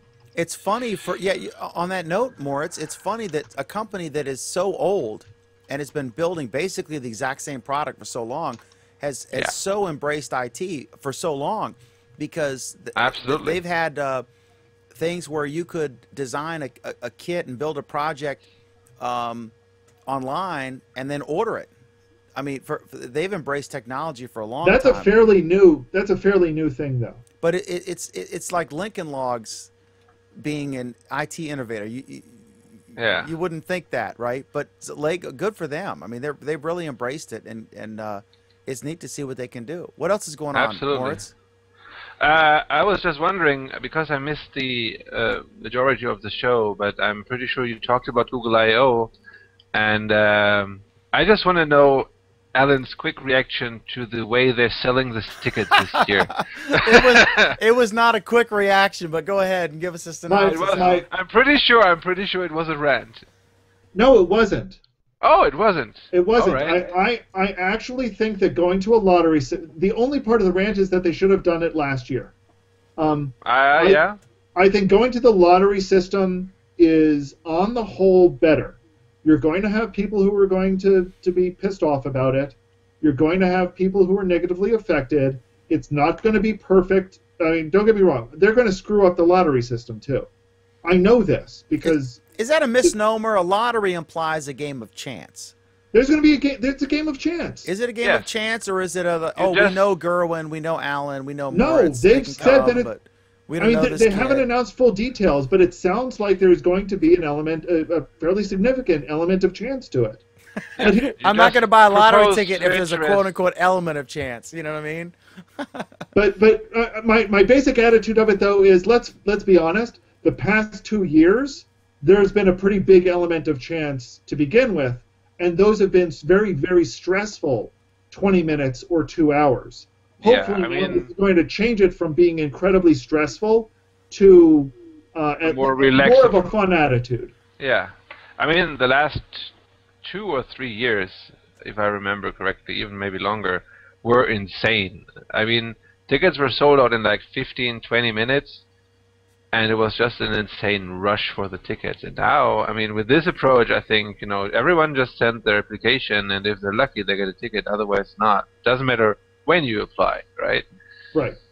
So I think it will be more relaxed. I mean, as you said, some people will be pissed off because, you know, they really want to go and they're probably not able to go because they don't get picked, but we'll see. But you know, that happened in previous years when they really wanted to go and they really thought they should have Yeah. gone, and they got caught in this endless queue trying to process their credit card. Yeah, I mean, you know, people like you with, you know, that are GDEs and stuff like that, they might have better chances, but, you know, who knows? But that's, you know, another thing, like, if you really like development, start, you know, being, engaged with the community, and maybe you can become a GDE as well to raise your chances in the Well, future. and the other thing, of course, is that we've got the I/O Extended is going to be in locations worldwide. We'll have the viewing Yeah. parties. You're going to have that networking. There's still And there are more a and more great deal to locations learn getting from it. added every year. There are more and more locations getting added every year. You know, we have the huge GDG community, and they are pretty much in every city, even in Europe. And they're usually hosting those Google I/O extended events, or even like private small events to watch it together and stuff like that. So you won't miss out on all the fun. And I'm pretty sure that we will live stream most of the stuff anyway again. But I it's believe the not plan the is to live same stream as everything again. Yeah. yeah, but it's not the same as being there. I mean, I've been there once. It was madness, and it was just so cool to be with all the developers, the like-minded people, talk with all the like DevRel people from Google. And you probably made Just a lot of friends great. and made contacts and networked and all that stuff, and Oh yeah, absolutely. you can't I duplicate mean, that. before Google raised the price, a lot of people that went to Google I/O were not really developers. They just came there to get all the hardware gadgets. And that's now changing a bit. You know, now you get really more of those developers back into the conference. Quick question, Moritz, because we got to move because we're running out of time. Yeah. They're gonna chop us off. But we had this debate earlier on about moving it to a larger facility. The pro is more people could attend. Yeah. And get the networking opportunities, etc., and the personal bonding and participate in the in-person physical, you know, sessions. The downside would be that you would lose whatever intimacy you have, you know, with 6,000 people. Do you think what's the right number? Is it reducing it to I 1,000 think people or 50,000 or what's the right number I to think make it's I/O pretty effective much. for its stated goals? I think it's pretty much the right number right now. I mean, there's like 5,000 to 6,000. It is already very crowded. I would not increase the size of the whole thing. Definitely not. That would be just get even more intense and crazy. I mean, when you see the line at like the hardware pickup, you can wait there for like an hour to pick your stuff up. So it is already crazy. And if there were like more people, you know, you just lose the overview. You can find the people you want to talk to and stuff like that. I would even maybe reduce the number of people. And maybe do like 2 Google I/Os a year or something. I don't know. But I definitely would not make a bigger event out of it. And the location is great. I mean, you have, you know, the big keynote hall, and then all the small session rooms, and then you have like a whole floor with like all the booths of the products and APIs and third-party developers and stuff like that. So I think it's quite okay. I don't know what Alan's point of view is on that. But Yeah, quick last question. Then Cadeas, how big is a pile of 6,000 Chromebook Pixels? I mean, you know what I mean? I mean, like, yeah. how the hell logistically? How many pallets? It's actually interesting. They don't bring them in. They bring them in locked cages. Yeah. So it's like Walmart when they bring out the new when they brought out the new Harry Potter book. It was in. Yeah, You know, it's interesting how they did it logistically. I'll see if I can go through my pictures and try to find a shot that I took either last year or the year before about how they handle. Yeah, hardware but that's distribution. that's the magic of Google, how we make those things happen. all right, we're coming up on a break. In the end, it's all about physical logistics. I don't care how IT you are.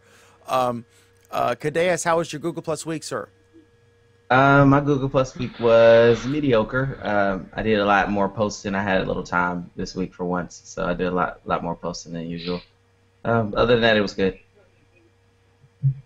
That's You're a man of few words tonight, Cadeas. yeah, you're. Oh, I think the majority of the topics is going to be Monday when I'm exploding. So, yeah. All right. How many computers do you have within 5 feet of you right now? Why do you want me to answer? Oh, we gotta go. We gotta go. We don't have time for that. All right. 1, 2, 3, 4, 5. 5. I'll post a shot for you. I think I have 4. I may have 5. I think you may have me beat. There's other ones out of range, but these right here are. But you got the look, and Oh. I'm the Ron Burgundy of internet broadcasting, so you'll always. All right, so Alan Furstenberg, again, congratulations on Thank you. this honor bestowed upon you by the great Googlers. What's our time? We got 10 minutes, 11 minutes? About that. Okay, go ahead. Alan, how was your Google Plus week, sir? Plus 4 hours, but who cares? Yeah, but we don't want to go for another 4 hours. As more as My Google hydrates. Plus week was pretty. Let's damn- start again. Let's start again. What was at the beginning? What was the first topic? Yeah, we're just going to go ahead. It's been a pretty damn awesome week. I mean, not just because of this announcement. It's been a pretty good week for me, all told. But I got to tell you, next week is going to be even better. I'm really looking forward to next week. I'm going to be in the city I'm going to actually be at Google for When? 3 evenings next week. The Google New York City office. Okay. 3 evenings next week. Tuesday, Wednesday, and Thursday.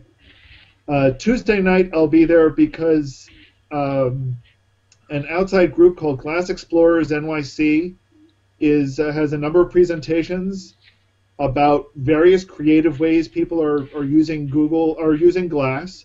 It ranges from a DJ that uses Glass to a surgeon that uses Glass.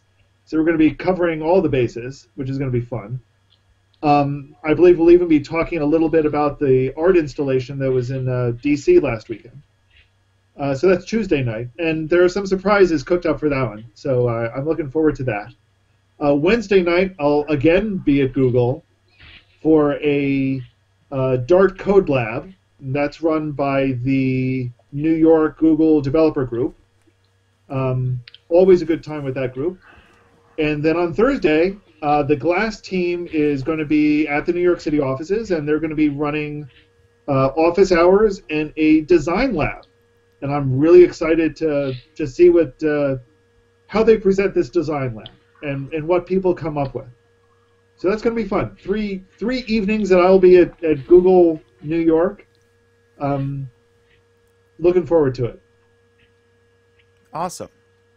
And my week was busy because it was our print week, and so I had to put the newspaper together, and there was a really good Comcast editorial cartoon with like an NBC peacock sitting on an egg of the Earth on a Comcast nest. It was pretty funny, and I want to congratulate my very good friend. We've never actually met in person. I hope to. I've met Sarik and I've met Craig, but congratulations on this honor to Alan, who is a dear friend. I consider him one of my best friends, even though we've never physically met. It's this weird aspect of online, friendships.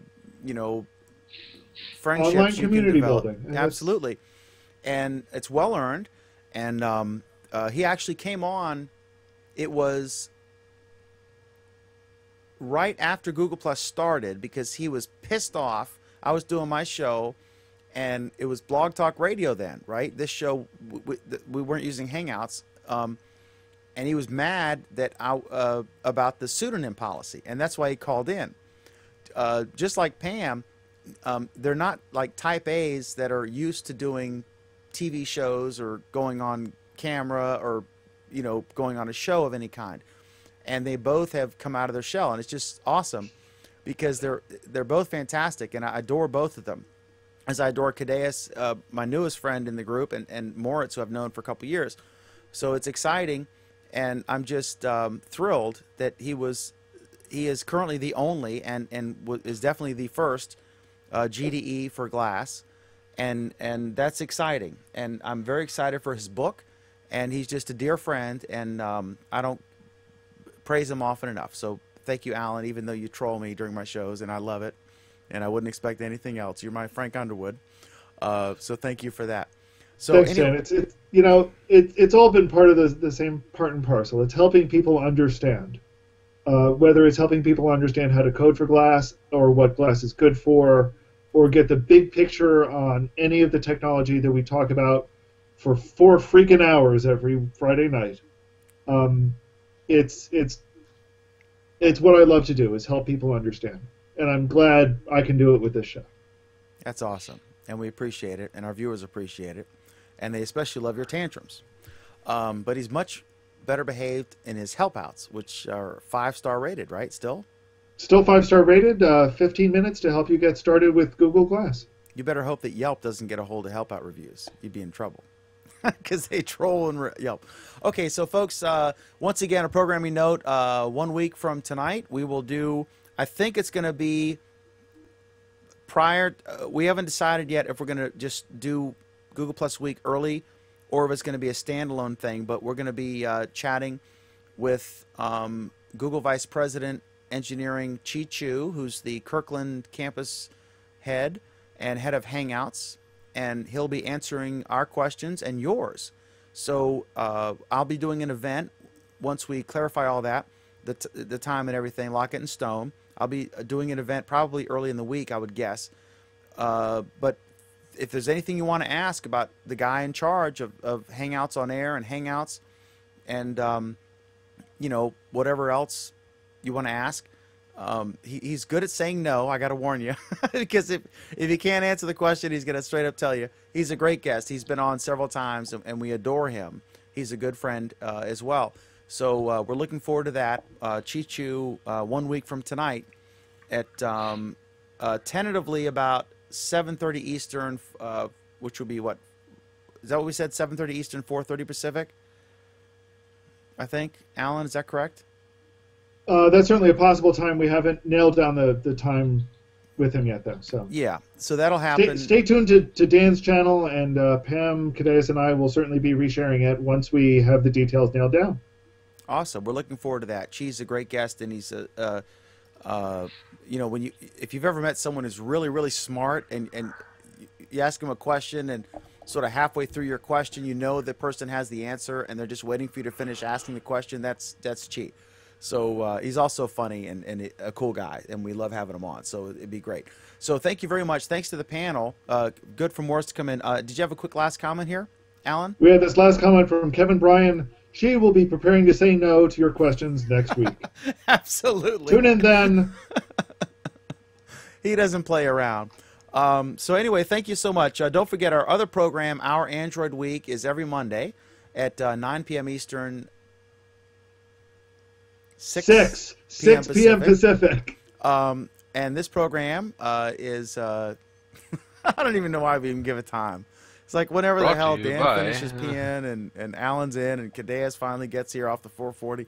But around 8:30 Eastern, 5:30 Pacific, we host this program, Google Plus Week. Thanks, Morris, for popping in. We appreciate it. And you must be impressed that we didn't ask you the WhatsApp question, which you probably are ordered not to answer. The only thing I can I can't speak for Morris, but I can say one thing. I bet he wishes he had written it. Oh, yeah. Thanks to our audience. Thank you all for the commenters. We really appreciate it. I bet everyone wishes that. Absolutely. We will be back next week with another Google Plus Week. Until then, thank you, and we'll see you then. Peace.